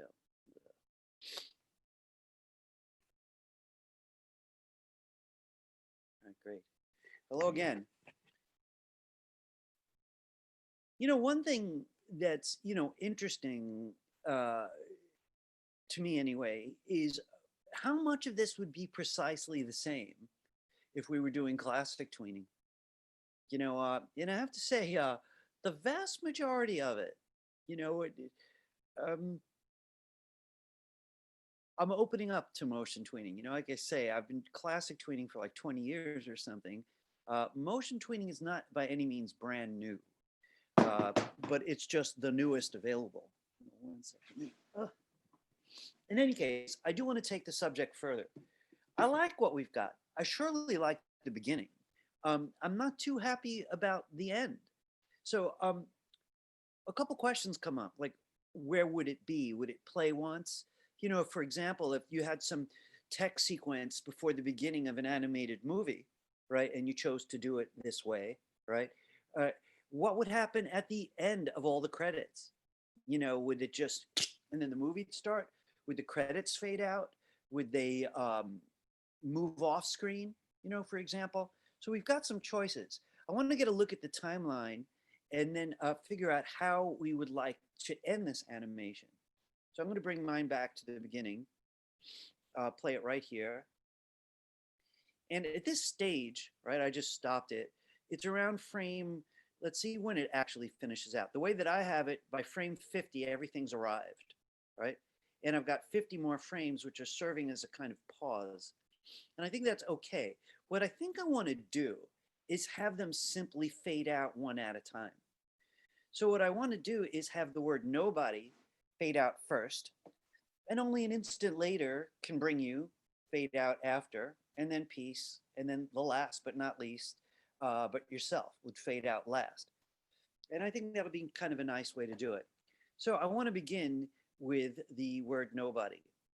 So if that word is kind of done by frame 20 and the whole let's look at it a different way. The whole animation is in place by frame 50. Now you could look at your own timeline.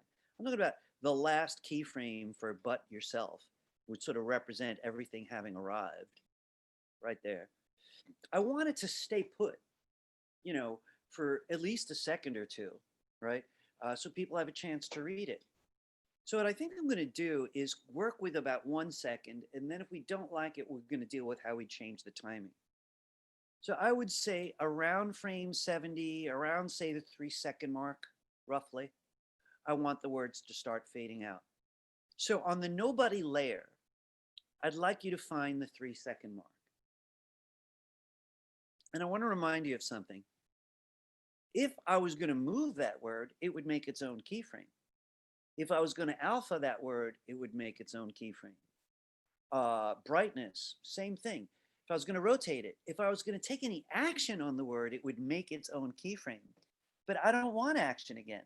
I want to anchor it there. I want to say no changes up to here, but then soon after, we're going to create the fade out. So the way we've been doing that is by F6ing. So in frame 72, on the nobody layer, which sounds funny, I want you to F6. And check, you should see that little property keyframe there. And that's storing all its current properties, its location and whether it has alpha or not, or all those different things, whether it's rotated or not, it's locked. So that's frame 72. I'm going to give it 10 frames to fade out. So I'm going to go 10 frames further to frame 82, but I'm not going to F6. See, whenever you're going to take action on it, it'll make the keyframe for you. So 72, I didn't take any action. I'm basically saying it should be just as is 72, but in the next 10 frames, I want it to fade out. So I'm using 72 like a kind of anchor, anchoring its current condition. So I'm going over to 82, and I'm not going to make a keyframe. I'm simply going to click on the word and set it to alpha 0. Click on it. This layer's been using alpha all along, and it remembers that. So I just bring alpha down to 0. So now you can see what my trick was. I got 2 little diamonds on that layer. In fact, I'm going to make this a little bit bigger. I could actually do that. Give me a second there. Doesn't really help my cause, though. All right, forget it. I got these 2 keyframes, one here, which I took no action on. I made that one with F6. Then I went a little further down, clicked the artwork, and set it to alpha 0. So here's the end. The word nobody fades out. Perfect. I want to do the same thing with the next line, but I want it to scatter the timing. So I'm going to want that to start around 10 frames later. And you know, we don't have to use the same numbers, but here I go. So I'm going to go, let's see, if the other one started on 72, right? the fade out. On Can Bring You, I'm going to go to 82. Make sure you're on the Can Bring You layer. I click there. Since I'm not going to make any change to it, I just want to anchor it, I have to F6 myself.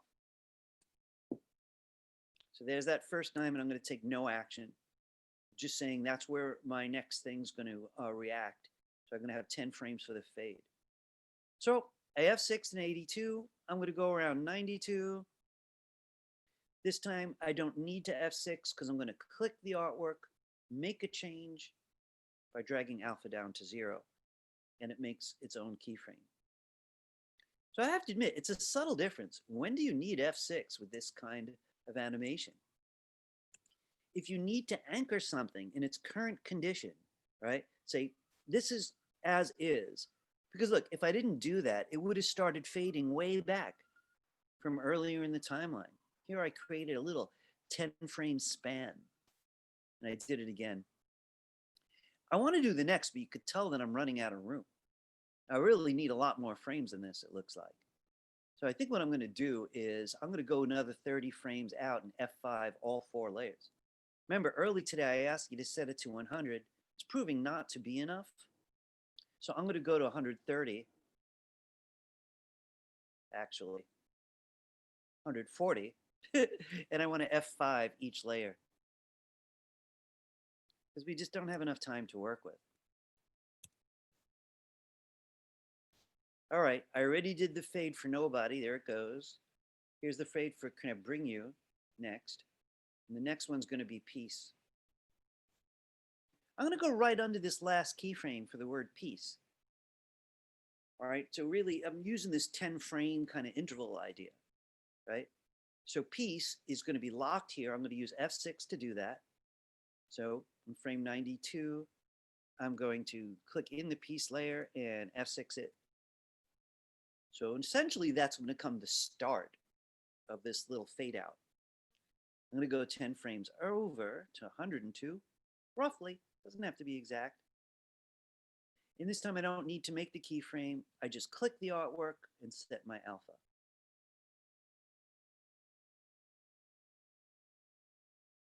So you could see the pattern that I've set up.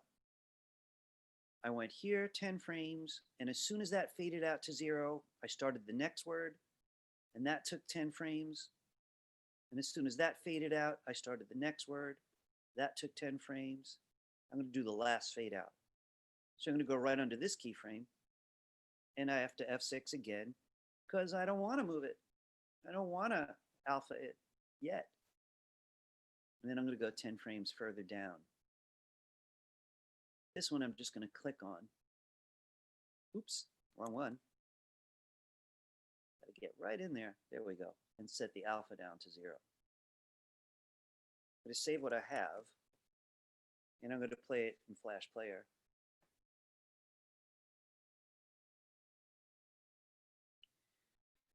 So it's looping now, and I like the way it loops because it's got very subtle introduction and entry and a very subtle exit. And I'm working mostly with timing and a little bit of motion. Now be honest with me. How did the fade outs go? Should I do it one more time? You know, I've been doing things twice today when they're big enough. Last week it was 3 or 4 times, and I was starting to get a little rattled. But I think I'm trying to find the medium road right there. So again, if you got it, that's great. I saw I got. Thank you. I love your feedback. Even if you ever told me it was bad, I'd still love the feedback. But I'm going to do it one more time anyway. And again, if you didn't get it, watch closely. If you did get it, watch closely anyway. So that was about 8 moves there. I'm going to have to Command Z a bunch. I'm trying to get just to before I did any of those last fades. And I'm watching those keyframes as I Command Z.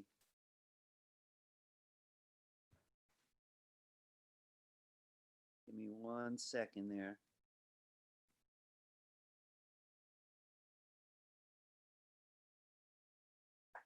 All right, give me a second. Sorry.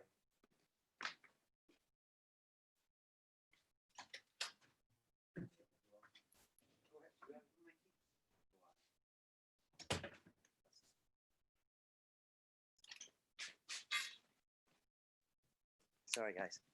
So, one thing that I'm going to do in advance, because I noticed last time, right, that I just didn't have enough frames. So 100 frames just wouldn't fit the way I arranged my timeline. So this time in advance, I'm going to extend it maybe 40 more frames. It's not even 2 seconds, but it's going to help, right?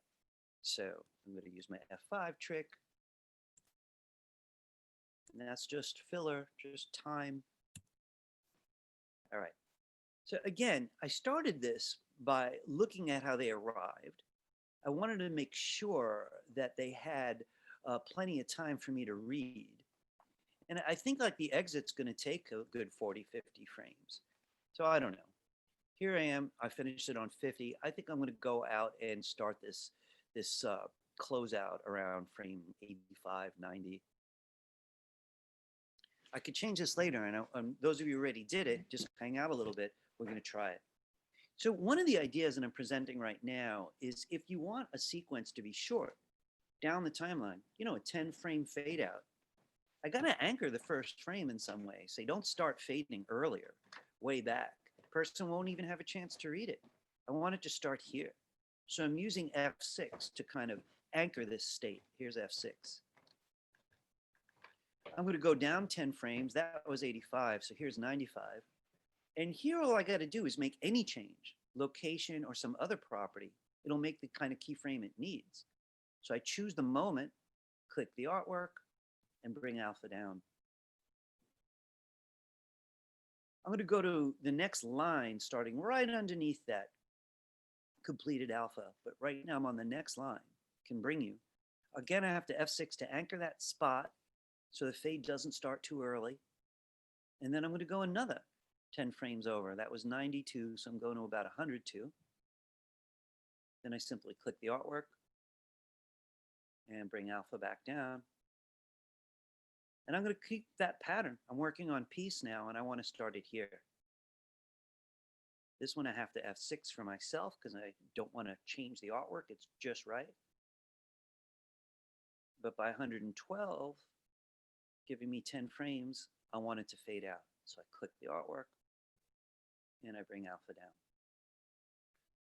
And that's the pattern. So now I'm going to that last line, doing the same steps. Here's the F6 moment. And that's 112. I'm going to go to about 122. Click the artwork. Oops, wrong artwork. Click the right artwork. There we go. And bring that down. All right. Make sure yours is saved. Check it out maybe in Flash Player with Command Return or Control Enter. And I like it.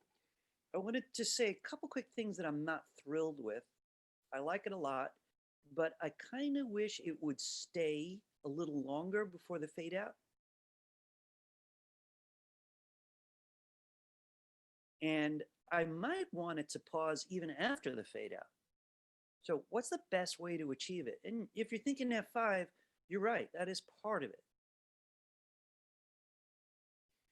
Okay, if I want to take 4 layers and tell them all to have more of a pause in the middle, I actually have it kind of easy. Get a peek at this. Remember, around here was when the words had finally arrived. That last word just pulled in. And there's no action for nearly another 40 frames. This whole area here is empty. So if I want to pause, I want to add frames right here. How would I do it? If I click here in F5, I'm only going to add frames to that layer. If I click in one, it's just that layer. But if I want to add something to the whole animation, I'll click up here. I'm not clicking in one layer, I'm just placing the playhead. And if I F5 now, it's going to add frames here. So they're all going to move over to the right, creating a pause. If you'd like a longer pause in the middle, you have to find this moment also. You want to get to that last word pulling in, go a little bit past it. And now when you F5, it's going to add a frame to every single layer. So the end is going to be neat. I'm counting. This is about 8, 9, 10. I'm going to give it a whole second. 11, 12, 13, 14, 15, 16, 17, 18, 19, 20, 21, 22, 23, 24. Now I've got a very long gap. It's a whole second longer in the middle. And here's the way that looks. And it waits. Then it fades out. The same logic is if I want the fade to have a pause after it. Why would I want that? Only if it was looping. I think if it was going to stop at the end, it wouldn't really matter. There's no pause, it just stops. But if I want it to loop, I might want it to take a little breather before the loop could start over. So if you look at mine, here's the little pause I have. Here's the last fade out, right? They all fade out. So there's about 1 frame, 144 actually, exactly in my case. The last one disappeared and it's just got this little gap. It's not even 20 frames to pause. So all I'm going to do is click here. Not in one, because if I do that, look, that one layer gets too long. That's a problem. So if you want to do all the layers at once, don't click in any of them. Just place the playhead, make sure nothing else is highlighted. It's after the last important moment, so I don't have to worry about that. And then F5 as much as you want. 1, 2, 3, 4, 5, 6, 7, 8, 9, 10, 11, 12. That's a half a second. 1, 2, 3, 4, 5, 6, 7, 8, 9, 10, 11, 12. This whole timeline just got a lot longer. I put 2 pauses, one in the middle after the words arrive, now a little pause at the end. Like I said, that last one's only if it's going to loop, like this does. Then it's going to fade out and have another pause. If I wanted to pause longer, just more F5 in over here. Or I could come way out and do it that way. You guys have done that before. Any questions? I'm not perceiving any agony on the handful of people who I can see. And there's no chatted agony. So I tell you what I would like though. You know, listen, I'm going to spill the beans. The homework is going to be this, but you get 2 phrases to pick from. So, and you'll be able to think for yourself. It doesn't have to be my timing or this exact kind of behavior. You just want to make a thoughtful kinetic type where the words arrive in a cool design and then hopefully leave. That would be nice. But I want to say, what if you wanted to add some graphic elements? You know, like this is pretty bald. You know, it's like a big yellow field. What if I wanted just like a box or something? I want to show you what I mean by that. So let's back up a bit. So at some point, it finally arrives at the phrase. This is the star of the show, right? Nobody could bring you peace but yourself. Well, the word peace is a strong word. And maybe I want a box to show up just around that word, right? And I'm going to naturally want to animate it. But first, I think I just want to figure out what it should look like. And this is a repeat pattern when it's done. So here's the word peace. And I want to put a box behind it. And since I want that box to animate also, I have to make a layer for it. So let's go ahead and make a layer under the word peace. Now, what's the best way to do it? Well, when you make a layer, it goes over the current layer. So I want it to be over your bottom layer. So if you're up here on nobody, that's not going to help too much. I just click something. Hang on a second there. What did I just do? There we go.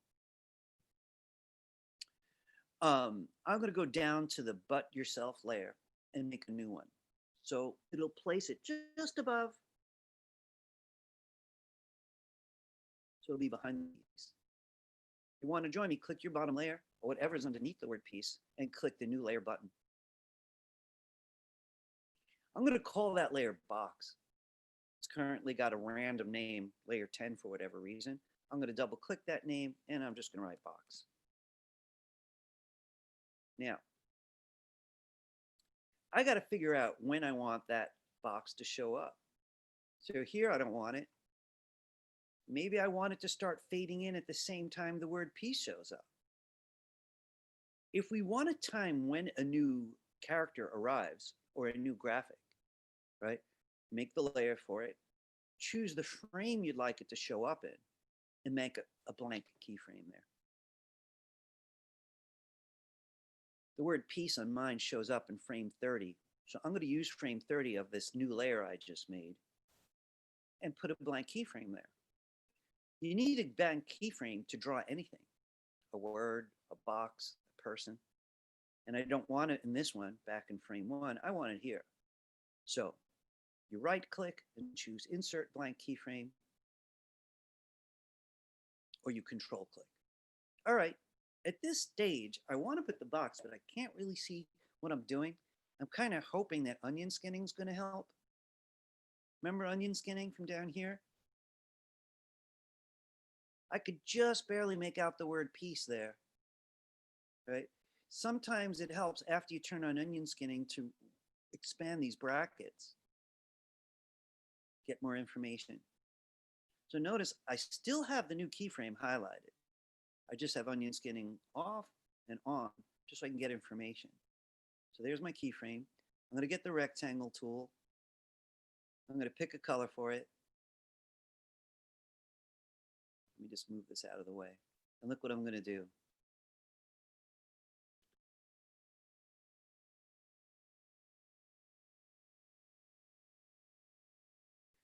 Now I'm going to turn my onion skinning off. I don't really need it. And currently, this is what's going to happen because I haven't animated that box yet. So the box just shows up.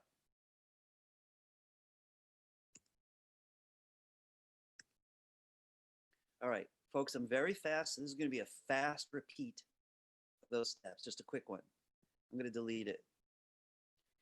I'm choosing where I want that layer. I definitely want an underneath piece. So even if I put the layer in the wrong place, like up here, I can drag it down right underneath the piece. I'm going to double click the name and just call it box.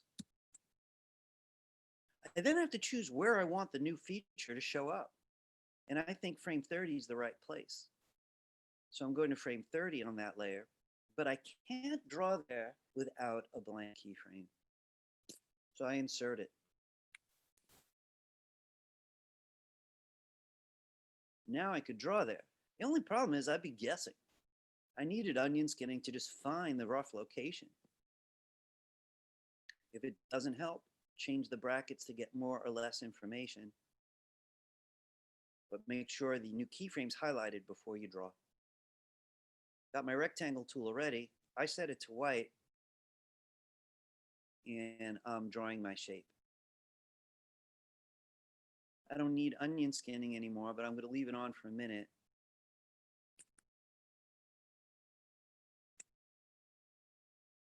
Any questions so far? Thought I heard something. No. Okay. Good. So I can baby that shape before I go further. Do you want to change it in some way? Do you want to scale it maybe with the transform tool? You know, it depends. You know, I'm just going to have some fun with it. I'm going to make it extra narrow. You can even move it with my arrow key. Still not what I want, but I like the overall look. I'm going to turn off my onion scanning. So the question becomes, what should we do with that white box, since it doesn't feel right being there and just not being there and then just showing up? Well, we could have it alpha in. We could have it slide from anywhere. I could tint it, though I'm not sure how well white would tint, to be honest.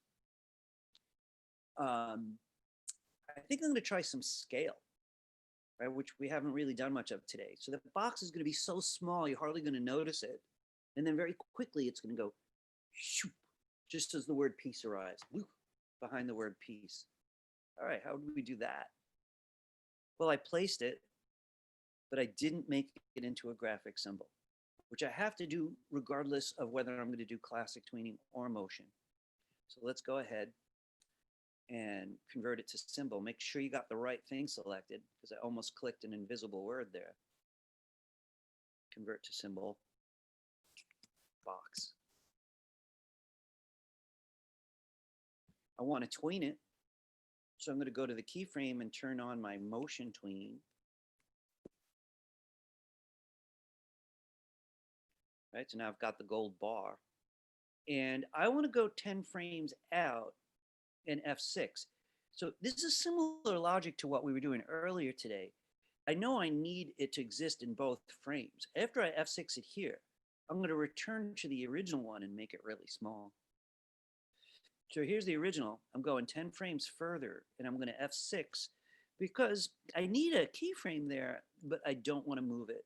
I don't want to size it. This is where it's going to arrive. So I've got the original artwork. In my case, it's in frame 30. 10 frames later, I got the little diamond with a property keyframe, but I'm going to go back to the art and I'm going to make it smaller. Real small. So right at the moment, this is what I've got.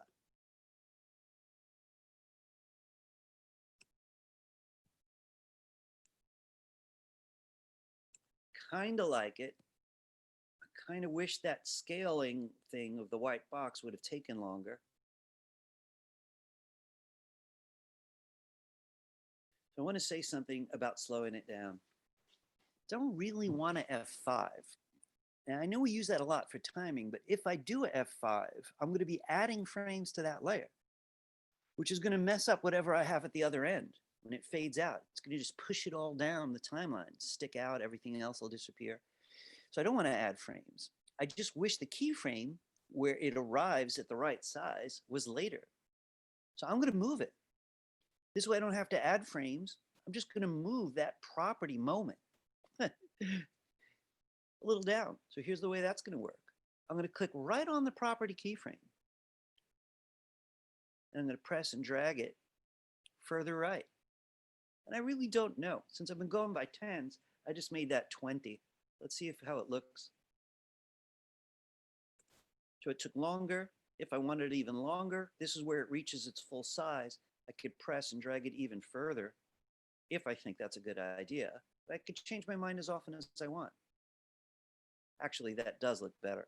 So I just gave it an entire 30 frame span from its smallest moment to its largest. This could be pressed and dragged as often as you need to change that moment of arrival.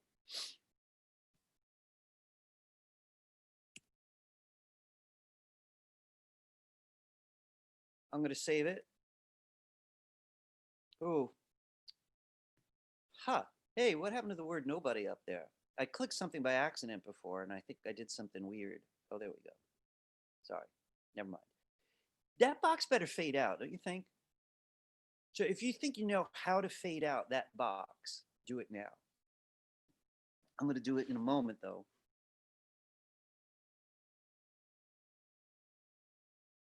The logic is going to be similar.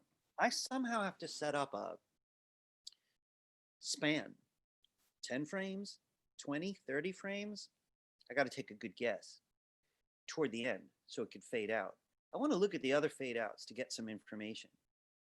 Nobody faded out, then Can Bring You faded out, then Peace. They each took 10 frames. Then But Yourself faded out. So I think I want the white box to fade out now. So I found that last moment. In my case, it's a frame odd number. It's frame 144. You know, but wherever it feels right to you, I'm going to do it right after the other fades is what I'm trying to say. And I'll click here to say start then. So I'm basically going to anchor it here. Every time I need an anchor point, but I'm not going to change anything like scale or location, so it won't automatically make it, I'm going to force it to make it with F6. So this is where my fade out and I F6. Then I choose how long I want the fade out to take. 10 frames? I don't know. I guess I am going to go about 10 frames. This case, I don't have to make the keyframe because I am going to change the artwork. I just click it. Wrong artwork. There we go. That's the one I want. So the playhead's in the right place. I click the artwork. I'm going to just do alpha 0. Oh, you know what? This one never had alpha on it, so this is going to be a little interesting. Alpha 0. Let's see if the one before it thinks it's 0 now. That's the weird thing about motion tween. The one before it we'd like to think is still opaque. Let's find out. But it's not. I better click it. It knows about the alpha though. I'll bring it back up. I've got alpha on both ends now. This is 100. This one's set to 0.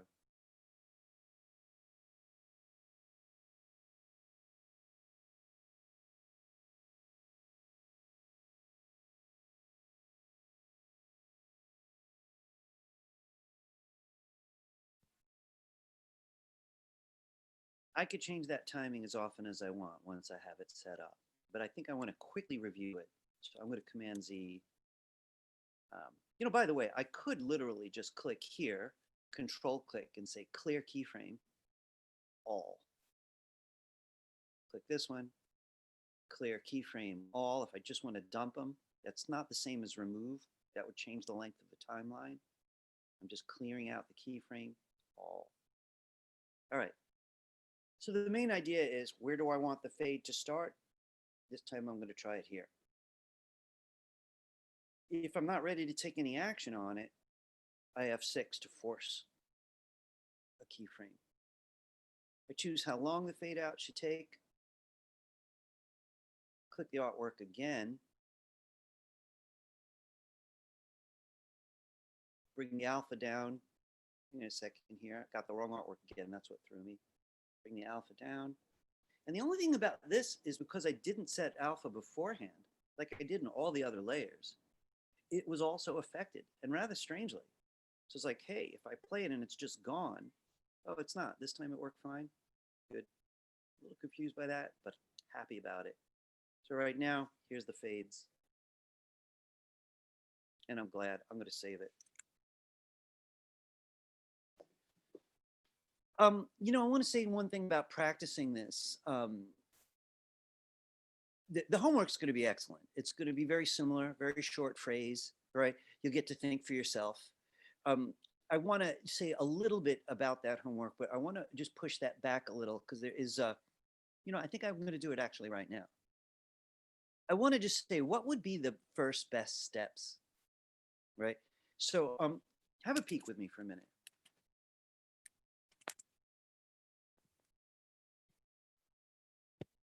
This is today's handout, and here's the homework box.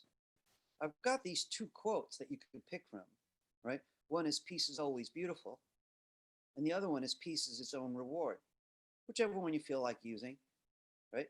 You can't use today's work as a homework, so please do not hand in anything with today's words, right? Now, the first thing I'm going to have to do is lay this out in some way. The word is boring, and it's is boring. So if I'm going to use this one, I'm going to really have to think about, should they go together? Maybe this would be 3 lines. Peace, 1 line, is its own as a line, and then reward, nice and big. But since I don't want to spill the beans on any of this, I'm just going to use he who hesitates is lost. If you want to just try the first steps with me, just to warm up, join me. Everyone open a new document. I'm going to stick with the same size, 1280 by 720, HP, 24 frame rate.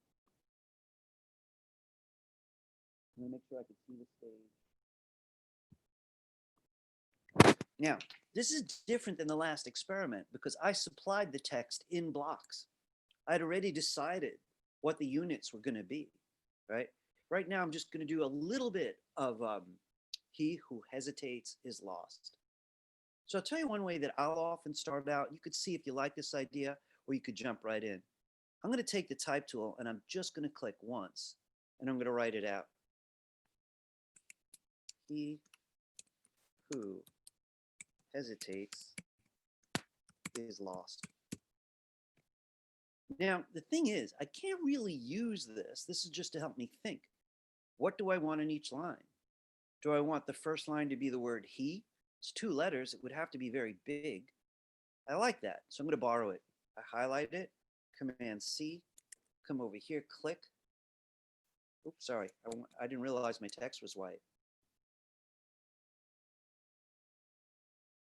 There we go. So I'm going to choose a word to start with, right? I'm going to Command X to take it out, I think. With the type tool, I click anywhere else. When I see it blink, I paste. He. Who hesitates? Should that be 2 or 1 block? I'm going to make it 1 block to keep it simple. So I'm going to highlight it, Command X, click over here, and paste. Is lost. Already has a box. I think I'm just going to take it. You know, if I was uncomfortable with that, I could play the same game. You know, highlight it, Command X, click somewhere else, and paste. I just want to say very quickly, some people do this on paper first. You know, they just figure it out, however you like to figure it out, right? Just don't take it for granted. You really don't want every word to be in a separate box. The word for example. So now that I've got it, I'm going to use the first word to help me get started. I'm going to get my black arrow or the transform tool. I think I'm going to start with the black arrow. You know what? I want the transform tool because I want this big. I'm going to get the transform tool, hold down shift, make it very big. If I do want to try a different font, this is the time for it.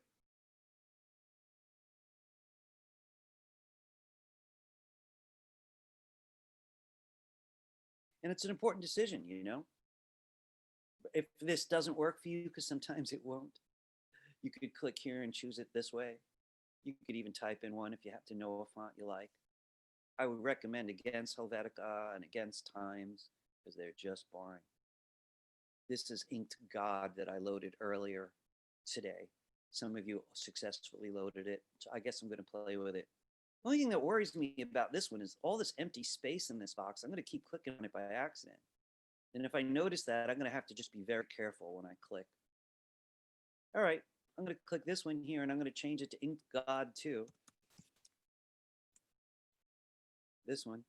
I'm going to keep it simple and work with one font. I want to start dealing with sizes.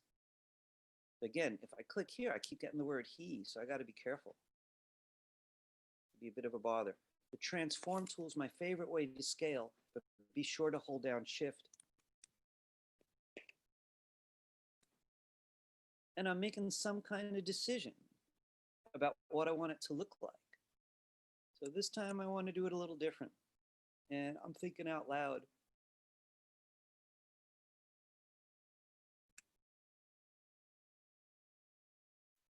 Now, this is so asking for trouble because if I try to get this word, I get it. No, it looks like I can get at each phrase. I just better keep my eye on it. If I want to change the scale of all of them, I could highlight them at once and use the transform tool.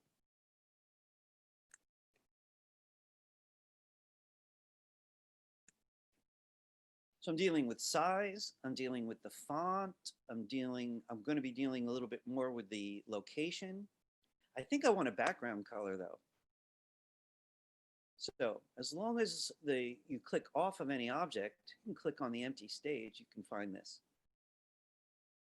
And choose a color.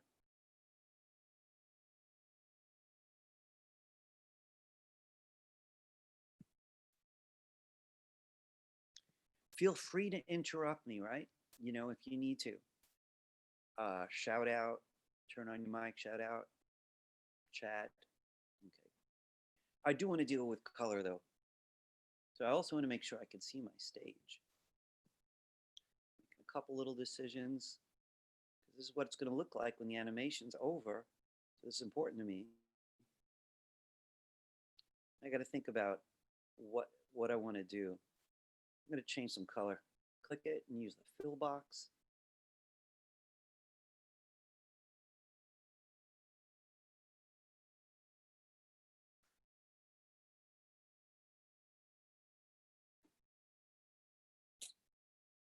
I think I'm going to go with it. All right. Once you've got that layout, remember, it's an odd thing, but we're starting with the end of the movie.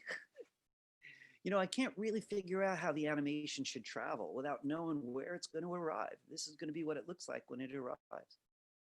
Now I got to deal with getting these things to their own layers and turning them into symbols. And I'm not ever sure which one's better to do first. So I'm going to do it the same way I did in the earlier demo just to not be confusing, right? To get them on their own layers, I need to select all of it. Hang on 1 second here.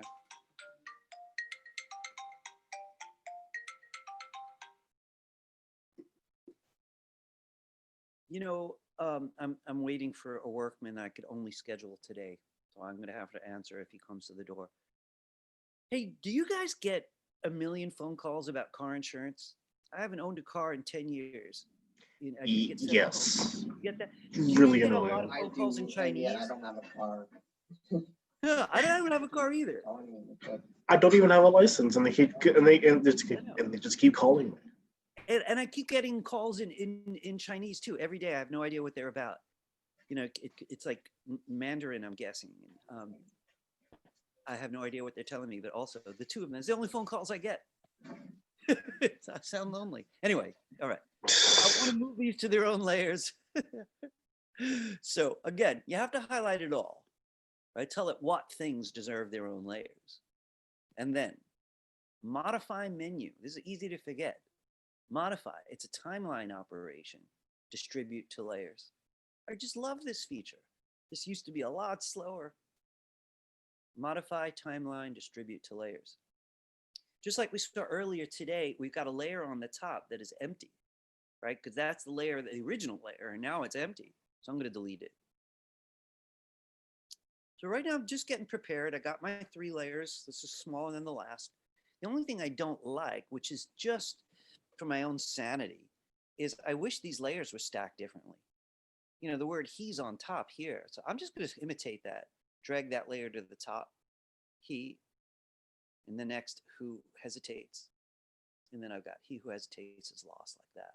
This is just so that I'm not clicking the wrong layer by, you know, assuming the order it goes in.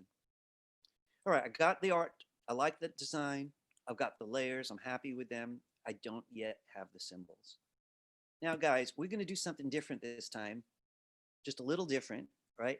So we've used graphic symbols the whole semester. I've been avoiding movie clips, and I was determined to just give you a little exposure to them today. So bear with me for a minute before you start making symbols. I'm going to make all 3 of them into movie clips, and I want to tell you why. The good thing about movie clips is they have special effects. They have effects like drop shadow, which is pretty cool, and glow, which is cool. Graphic symbols don't. What else does movie clip do? If you're a Photoshop person, you might know blending modes like multiply and screen, which let the pixels mix in fascinating ways with whatever's underneath it. Movie clips can do that also. So in short, and this is on the handout, movie clips have special effects and blending modes. So why didn't we use it the whole semester? One main reason. They won't let you nest animation inside. No flapping wings for your bird, no turning wheels for your car. So movie clips is not really good for animators unless that symbol doesn't need anything special inside. So it's a chair, it's a mountain, right? No wings to flap, no wheels to turn. It's not even the Queen of England doing this, right? So there's no need to animate inside. If there's no need to animate inside, movie clips start becoming important. So I want to show you how that's going to work. Click the top word, do convert to symbol. Make sure you're not accidentally getting different words. Do convert to symbol. And for the first time, choose movie clip. I'm going to name it after the word he. I want you to do the same thing on the next block. It's a 2-word block. Convert to symbol. It remembers you use movie clip, and so we're going to accept it again. Who hesitates? And this is just to make sure I understand my own library. I'm bothering to name these. Is lost. So I got to convert this to symbol. Movie clip is lost. Now the good news is all the animation steps are going to be just about the same, and I don't mind doing them, right? But I do want to say why the movie clips. So I want to show you this time. But just remember, please don't do this if you're pretending on a local motion inside. Even the pulsing boxes and stuff that we did, they had to be graphic symbols. I'm kind of trying to simplify this subject as best I can, because to be honest, they'll both do it, but you won't be able to see the movement on the movie clips if you do it internally till you publish. You won't be able to see it in Animate. So you have to keep publishing out just to see if your little animation worked, if your bird's flapping. So animators don't do that. If they do internal motion, it's always a graphic symbol. If they don't, you get the choice. We're going to try out the choice. So if you made all three into movie clips, can you click the top one? I want to show you where the new stuff lives. So you clicked it, you come over to the right, and I want you to notice that there is a filters menu. And I just opened it up because it was folded. So you had to click your movie clip. If you clicked a graphic symbol, this wouldn't show up. But I clicked a movie clip just once, came to filters. There's a plus sign there, and I'd like you to click it. So here's our choices. I would like a drop shadow. And once you choose it, you get to play with that drop shadow. And these are all worth exploring a little bit. I'm going to change the number, the blur X, so that's going to blur it off to the right. I'm going to set that back though to where it was, which was set to 4. Just highlight it and type 4. This lock would make sure they both change together, so I just clicked it. I'm a little more interested in distance, so I'm switching my mind up to distance, and that's how far away it is. I don't want to get too far because I want it to be easy to read. Now that I did that, I see it does need some blur.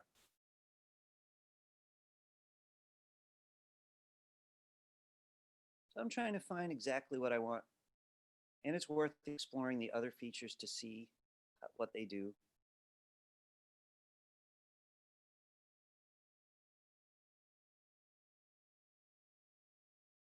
Now that's a very different kind of look. There's my drop shadow. We're going to see how it behaves when we do the rest of the animation. But I think I'd like to try something else on the next. So let's go down to the next movie clip. So movie clips do have the filter menu. And you go to the plus sign to choose what filter you want to try. And I don't want to deal with blur right now, right? Because we'd have to unblur it later. I think I'm going to try out a glow. Starts with a red glow. Before I do anything though, I'm going to explore blur a bit. Works very nicely. If you don't like the color, click it, try a different color. You know, my blur isn't even, so I'm going to Command Z a little bit to when they were and lock it again.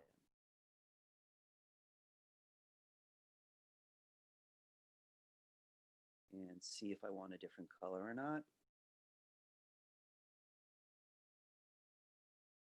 Try to blur with a dark color, see what that looks like. Oh, I kind of like it. I'm going to stick with it. So I got one with drop shadow, one with a glow, right? So it's all around. It's not just beneath it. And you know, I think let's see. Do we want anything else there? I don't know. If you want to make a change, click on Is Lost. These are just different kinds of glow. I'm not a big fan of beveling, but I'm going to take a peek at it. Gives it a kind of 3D look. I'm going to lock this again, see how blur behaves. Not feeling that too much. Here's distance. I'm going to keep it. All right. So that was a sampling of filters, and we may try to animate them even, but let's see what would be necessary. All right. You arranged your words. You chose your fonts. You chose your main colors, right? You got your design in place, but then you made them all into movie clips. Actually, we moved them to layers first, and then we made the movie clips. And since we could, we tried some filters. Okay. Let's go through it a little quicker. I want some pace. So I don't want the first word starting right away. I click that keyframe and drag it over. It's going to start late. Then I want the next block to come in even later. I'm going by 20s again. And I'm taking the last one and I'm going even later. You know, I broke one of my own rules though. I'd never extended the timeline. Right? So that's okay. I'm going to do it now. Take a look at the scattering first. So I've got a little blank stage, person gets comfortable while they watch, then the first word comes up. But since I didn't extend the timeline, it disappears, no big deal. Then the next frame comes, and then the next. And you know, one could conceivably do that, but that's not what I'm after. So I'm going to extend the timeline now. I'm going to go out to frame 100 again. And use my F5 trick on all 3 layers. Filler, filler, and more filler. So now nothing's going to disappear, but they still have timing.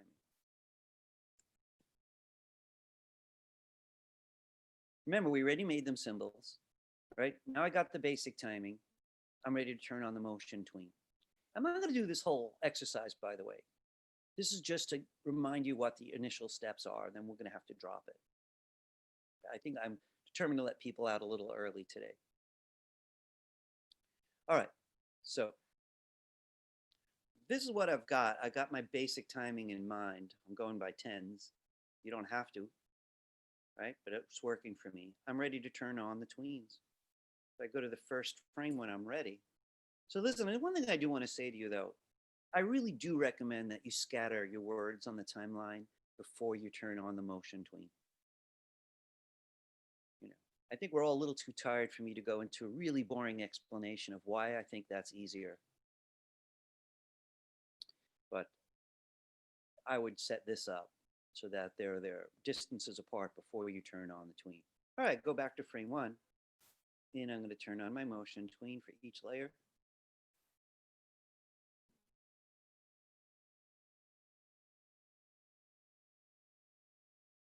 Now, if the idea is that we shouldn't be seeing this yet, right? I just laid it out so I could think. I'm going to make little 10-frame spans or even 20-frame spans. I think I'll go by 15s just to mix it up a little. 15-frame span where the object slides in. So I'm going to start with the word he. And I want it to take 15 frames to slide in. So here I am on 10. I'm going to go 15 frames further. And since I'm not going to move it, I have to use F6. So there's my little span. I can do anything I want to either end. My goal with this one was to anchor it so I can go back to the original and say, okay, I want you coming from here. You could scale it, you could rotate it, you could alpha, you could do whatever you want. So this would be if it was a little rotated.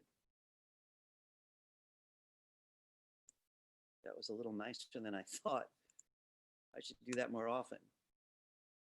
So whenever you're ready to work on a block, go to it. Give it the span first. So I'm going to go with 15 again. This is frame 20 right now for who hesitates. So I'm going to go out to 35 here and F6. Because in this weird technique we're using, it's the second frame that we don't want to move. So I'm going to lock it there. My F6 trick. So there's my span. It's the beginning that shouldn't be here yet. Drag it over. I like rotating so much, I'm going to do it again. Now I got this. And I'm going to work on is lost. Same idea. Here's the beginning. If I want the same distance, I'll go 15 frames further. Right, so I'm on 30 now. I'm going to 45 here. And I finished that little span. Words common for tweens, especially motion tweens. F and F6. Here's my span. And the only thing I want to say to you guys, remember what your goal is. In this case, it's arriving here. So I'm going to back up before I move it. I think I'm going to take this down. And I think I'm going to scale it.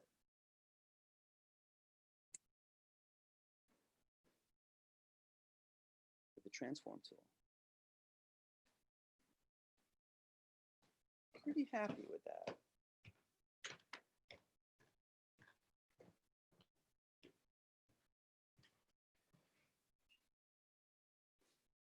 What else could you do? You know, you could have it start at a different color. You know, we did alpha last time. This would be the same steps, except you choose tint. Does anybody have a special request? People are very tired. And I have to say, you know, it might have been wise for me to turn this into a 3-hour class. I was actually allowed to do that, which is unusual. They never do that in the physical class. I don't know why it's okay online. But it is a very exhausting kind of process. All right. Let me take a look at my own handout, because I don't think anyone really wants me to go through all of the steps again. I don't know. If you would, let me know. I'm very willing. Anybody want me to take this a little further, or? No, it's okay. You're all right? Okay, you know, I'm pretty inexhaustible when it comes to this stuff, so you should never be shy if you do want me to do it again. I want to take a look at the handout then. So this is a required project, right? And it's due next Friday. Now I want to remind you, some of you guys do every homework and some of you do it well. And you're heading toward very high grades, a number of A's. This is going to be an odd class that it's a little hard to figure out. Where I'm going to have about half the class getting A's and half the class struggling to pass. And it's not always quality. The people who do the work have just kept increasing in quality.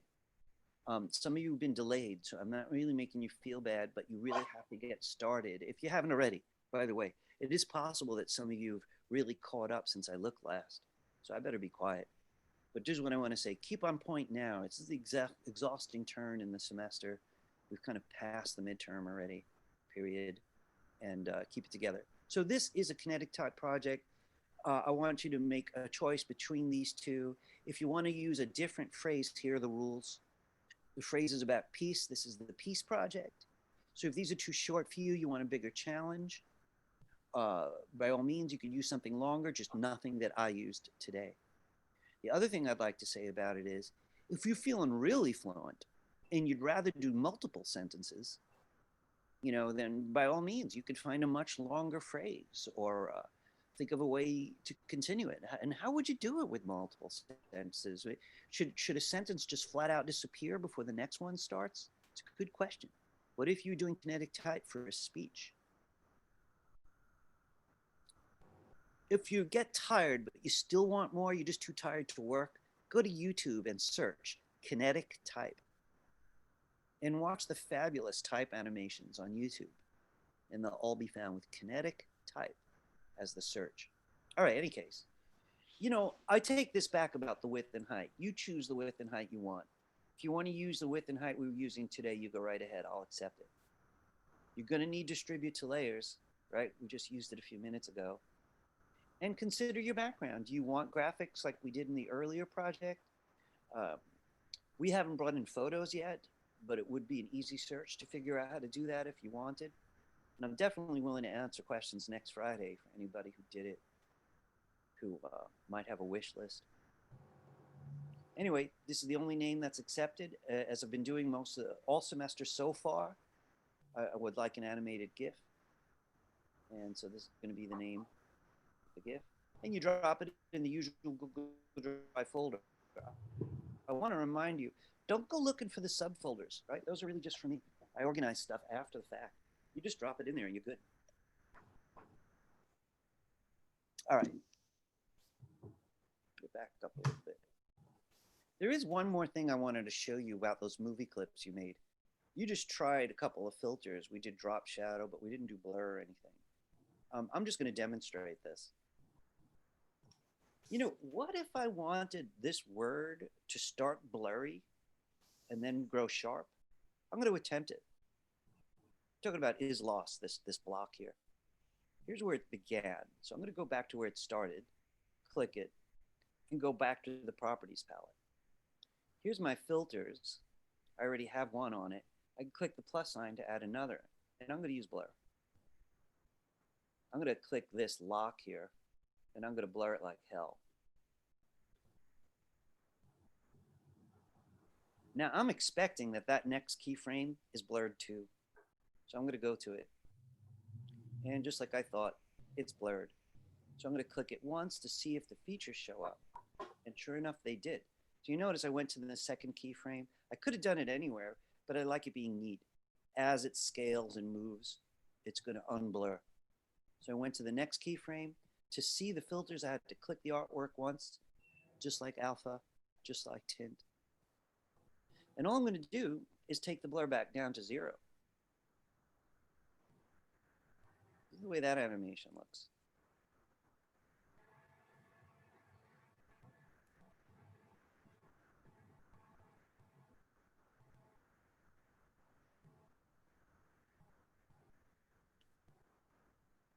So what I want to say about that, if you want to try to animate filters, right, set up the first one, all right, and then go to a later keyframe or choose a random moment.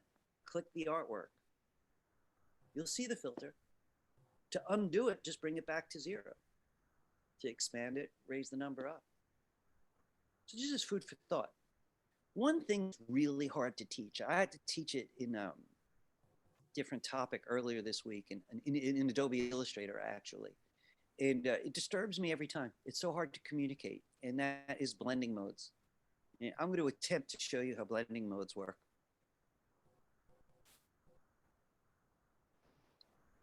Let's say this background was a lot more complicated than it is.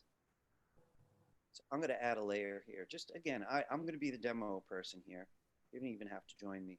I made a new layer here. It's going to be some added details for the background. And here's the first keyframe right there. And what I'm going to do, just for the sake of demonstration, is I'm going to put some bars crossing this page, kind of like stripes. So this is a background, essentially.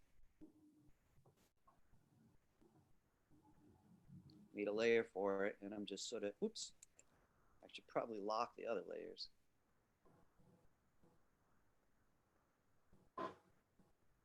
I'm not even going to make these symbols or anything because they're just going to sit there. I'm letting them get a little closer at the end just for the fun of it.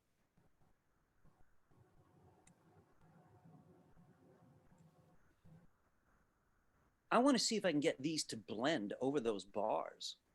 And right now they're all yellow. I'm going to leave it that way. So I got to pick a word to be the victim. And, you know, I kind of wish I didn't have a white word. You know, I wish I had like that one that wasn't white or black. Here we go, though. Here's the first word, he. And I'm going to click it. And I'm attempting to explore this feature here. Also, something belonging just to movie clips. I'm going to choose blend. And these are in Photoshop. These are in Illustrator. These are even in Adobe Premiere. And this is multiply. You see how that blended? Let me zoom in a little bit. I'm seeing the background through it, but it's not just alpha.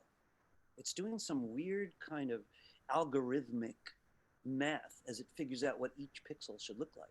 Multiply is my favorite. That's why I went right to it. A very popular one is screen.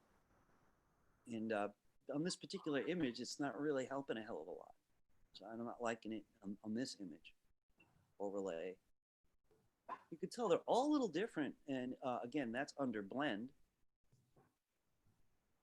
Let's see if hard light's any better. So far, I'd like to multiply the best. And they're all going to be different, really, really different. They're hard to describe how they each work. I keep clicking on the wrong thing. Here we go. I'm going to go back to multiply and because there's something I want to see. Let me just put this away. There we go. My favorites are multiply. This is my number one favorite, multiply. Just because it's commonly used for shadows and things like that. Will this one be multiplied the same way? Probably. Can I animate multiply? I don't think so. This one I actually don't know, so I'm going to find out. I'm going to the next keyframe. I'm going to click it. Here's multiply. There's no way to reduce it in terms of like a percentage. And I think if I just turn it back to normal, I'm going to lose it altogether. Yeah. So it doesn't look like that could be animated. You'd have to like it enough just to keep it. So it would have to be back here. Remember, this is the artwork. That's the way Motion Tween thinks. It's just the artwork. And I'm telling the artwork to multiply.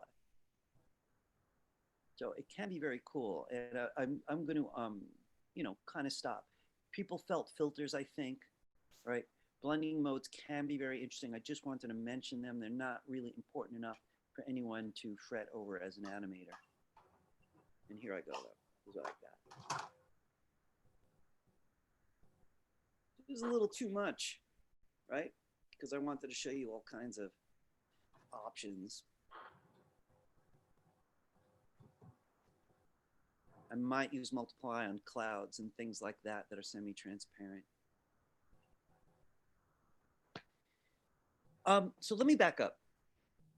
Next time you're doing a tween, whether it's classic tween or motion tween, you're going to have a choice of whether you make a graphic symbol or a movie clip symbol. If you don't intend on doing any internal animation, let's say, let me back up. If you do, so we're going to do a walk cycle, which is someone taking steps in place. That's going to have to be a graphic symbol. We did a flap cycle recently, right? That has to be a graphic symbol. Some of you can do the extra credit, which is a car that just has spinning wheels, so that later on you could do that. That has to be a graphic symbol. But if you're not going to use that feature, I can't think of any reason why movie clips are a problem. They just happen to have this one set of advantages: drop shadows, blurs, fancy blending modes. If you're overwhelmed, you could just ignore movie clips for the next couple years if you like. And I honestly mean that. You'll be fine. All right, folks, I know it's early, and I don't think anyone's going to complain about it. I don't think. I'm going to let everybody out. Does anybody have any last questions for me? This is your chance, because I have a private meeting with one of you already scheduled, right? So I am going to kick everybody out pretty soon. I know some of us hang out usually on Friday after class. Can't really do that today, however. Last chance. Questions? It doesn't have to be that like overdone, right? It could just be like something simple. No. Joseph, you know, you don't ask a lot of questions, but they're always useful. No. In fact, this one's overdone. I don't even like it. I like the font. I like the layout, but I kind of ruined it with all the too much blur, too much, you know, nonsense on the bones. So, you know, you use these features as you see fit. You're experimenting. You're trying to figure it out. But sometimes just the simplest thing. So I do want to say something to everybody in here, though. The top shelf goal would be to do this with a motion tween just to get the hang of it. But I have to say, I would also respect someone doing it with classic tween, since it carries so much weight for us. And you might be more comfortable with it. They're both acceptable, right? I would like a little bit of personality, but I would say you could kind of take this in any angle. If you can't handle tweening at all, could you figure out another way to make a text-based animation? You know, think out of the box if necessary. And I've been saying that in all the recent homeworks. You know, ideally, if you want to learn those days techniques, you hit them hard. But if you can't, the worst option is to not do it and just get a 0. You know, you should always improvise. You know, the teachers are often like, wow, I didn't think of that. That deserves some real, you know, attention, you know, or like an A maybe, you know. So yeah, it's partially about the techniques, but the techniques are really there for your creative freedom.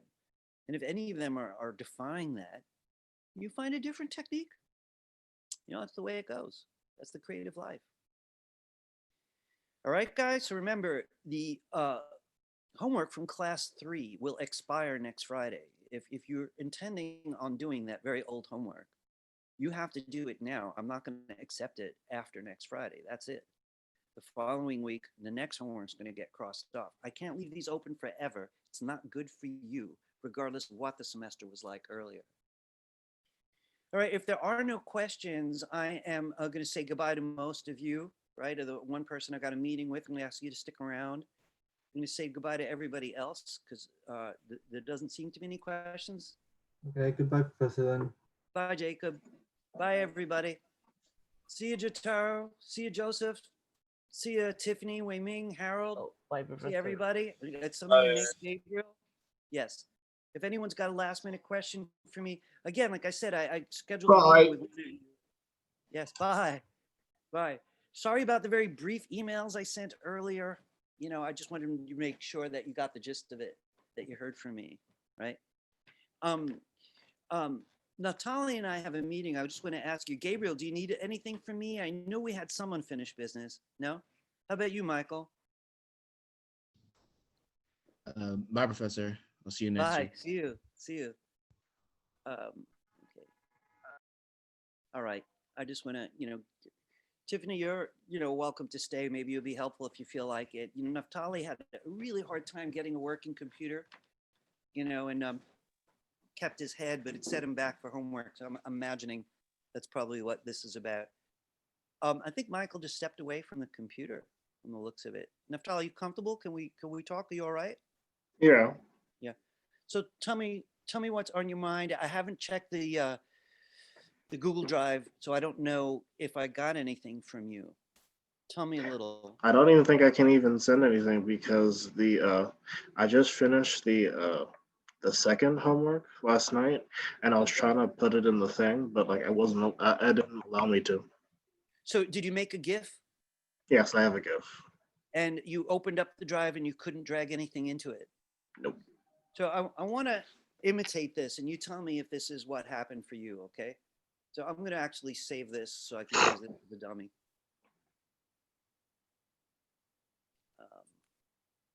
I'm just going to call it tester.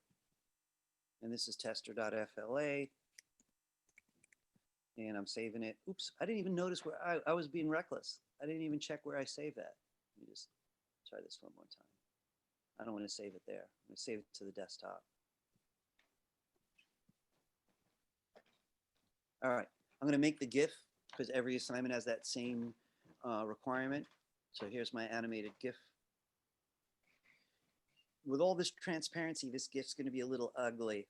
I'd really need to make a video out of this one. It just dawns on me. GIFs have limited number of colors, but let's not mix too many subjects. It's looking kind of promising, so maybe I'm wrong. I don't have any changes to make. I'm going to save it. Also to the desktop. All right. Let me just let it spin its wheel. Let me put this aside. And I want to get my browser out.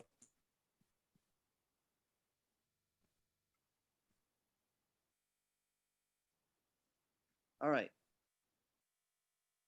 So it's the same Google Drive in every project. I'm going to the handout. I'm clicking the Google Drive.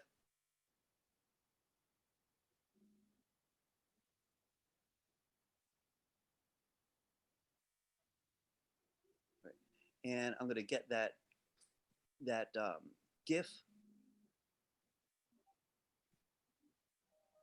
Tester.gif. And I'm going to drag it. Just want to make sure that it goes in here. I don't want to drop it in anyone's folder, so I'm going to drag it up here. And I'm going to go to the bottom there. Give me a second here. Yeah, I tried to do exactly what you're trying to do now, but when I was tracking over like my GIF into it, it said I wasn't given permission. Really? Yes. I wonder how all these other people got theirs in there. Why your one computer would say that? I just want to check though to make sure that this did arrive. There it is. Right? Yeah, I did it like when I wasn't signed into Google, and then when I did sign to Google, and I still wasn't given permission to do either. That's interesting. I'm gonna back up to the folder though to see what's up with that on my end, right? So just give me a second here. Actually, don't want to get inside of it. I want to get the actually to the folder.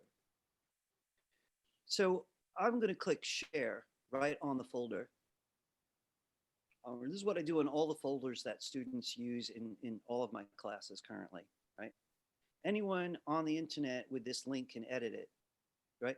This is the part that always throws me, sign in required, because not everyone has a Google account, but I've not had one person, actually I had one person at FIT who said they couldn't do it. And then all of a sudden one day they could, right? But if I click here, I just want to show you something. It says anyone with the link, and it lets me choose, could view it or edit it. I'm doing this so you can do anything you want. And I click done. So I'm a little mystified about why you can't drag it in and why you're getting that. What I would like you to do is try it again anyway, right? Again, the only thing that I want to point out is be sure not to drag it over anybody's. Okay.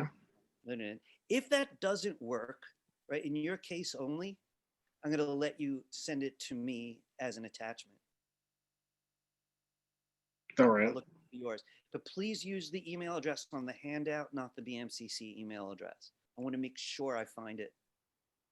Use the email from the handouts? Yeah, I think you always use that one. Actually, Yeah. as I recall. The same one that we use. Hang on a second there, just so we can make sure that we're being thorough. Yeah, the one like where I message email you often about the computers and whatnot. Yeah. Yeah, it's funny. I get so much email that I honestly don't want to say, oh yeah, that one. Yeah, because I both emailed you and Tiffany, and you only responded today. Yeah, well, I apologize for that. I really do my best, but I understand why that's frustrating all the same. I have just an outrageous amount of email, with only 100 students. Yeah, I understand. I try to look 2 or 3 times a week, and I often make it, and especially in your case, I've corresponded on your part any number of times, to be honest with you, with the head of the department and elsewhere. But yeah, so if that's your obstacle, please do try it again. I don't understand why any one computer. Also, you're still recording.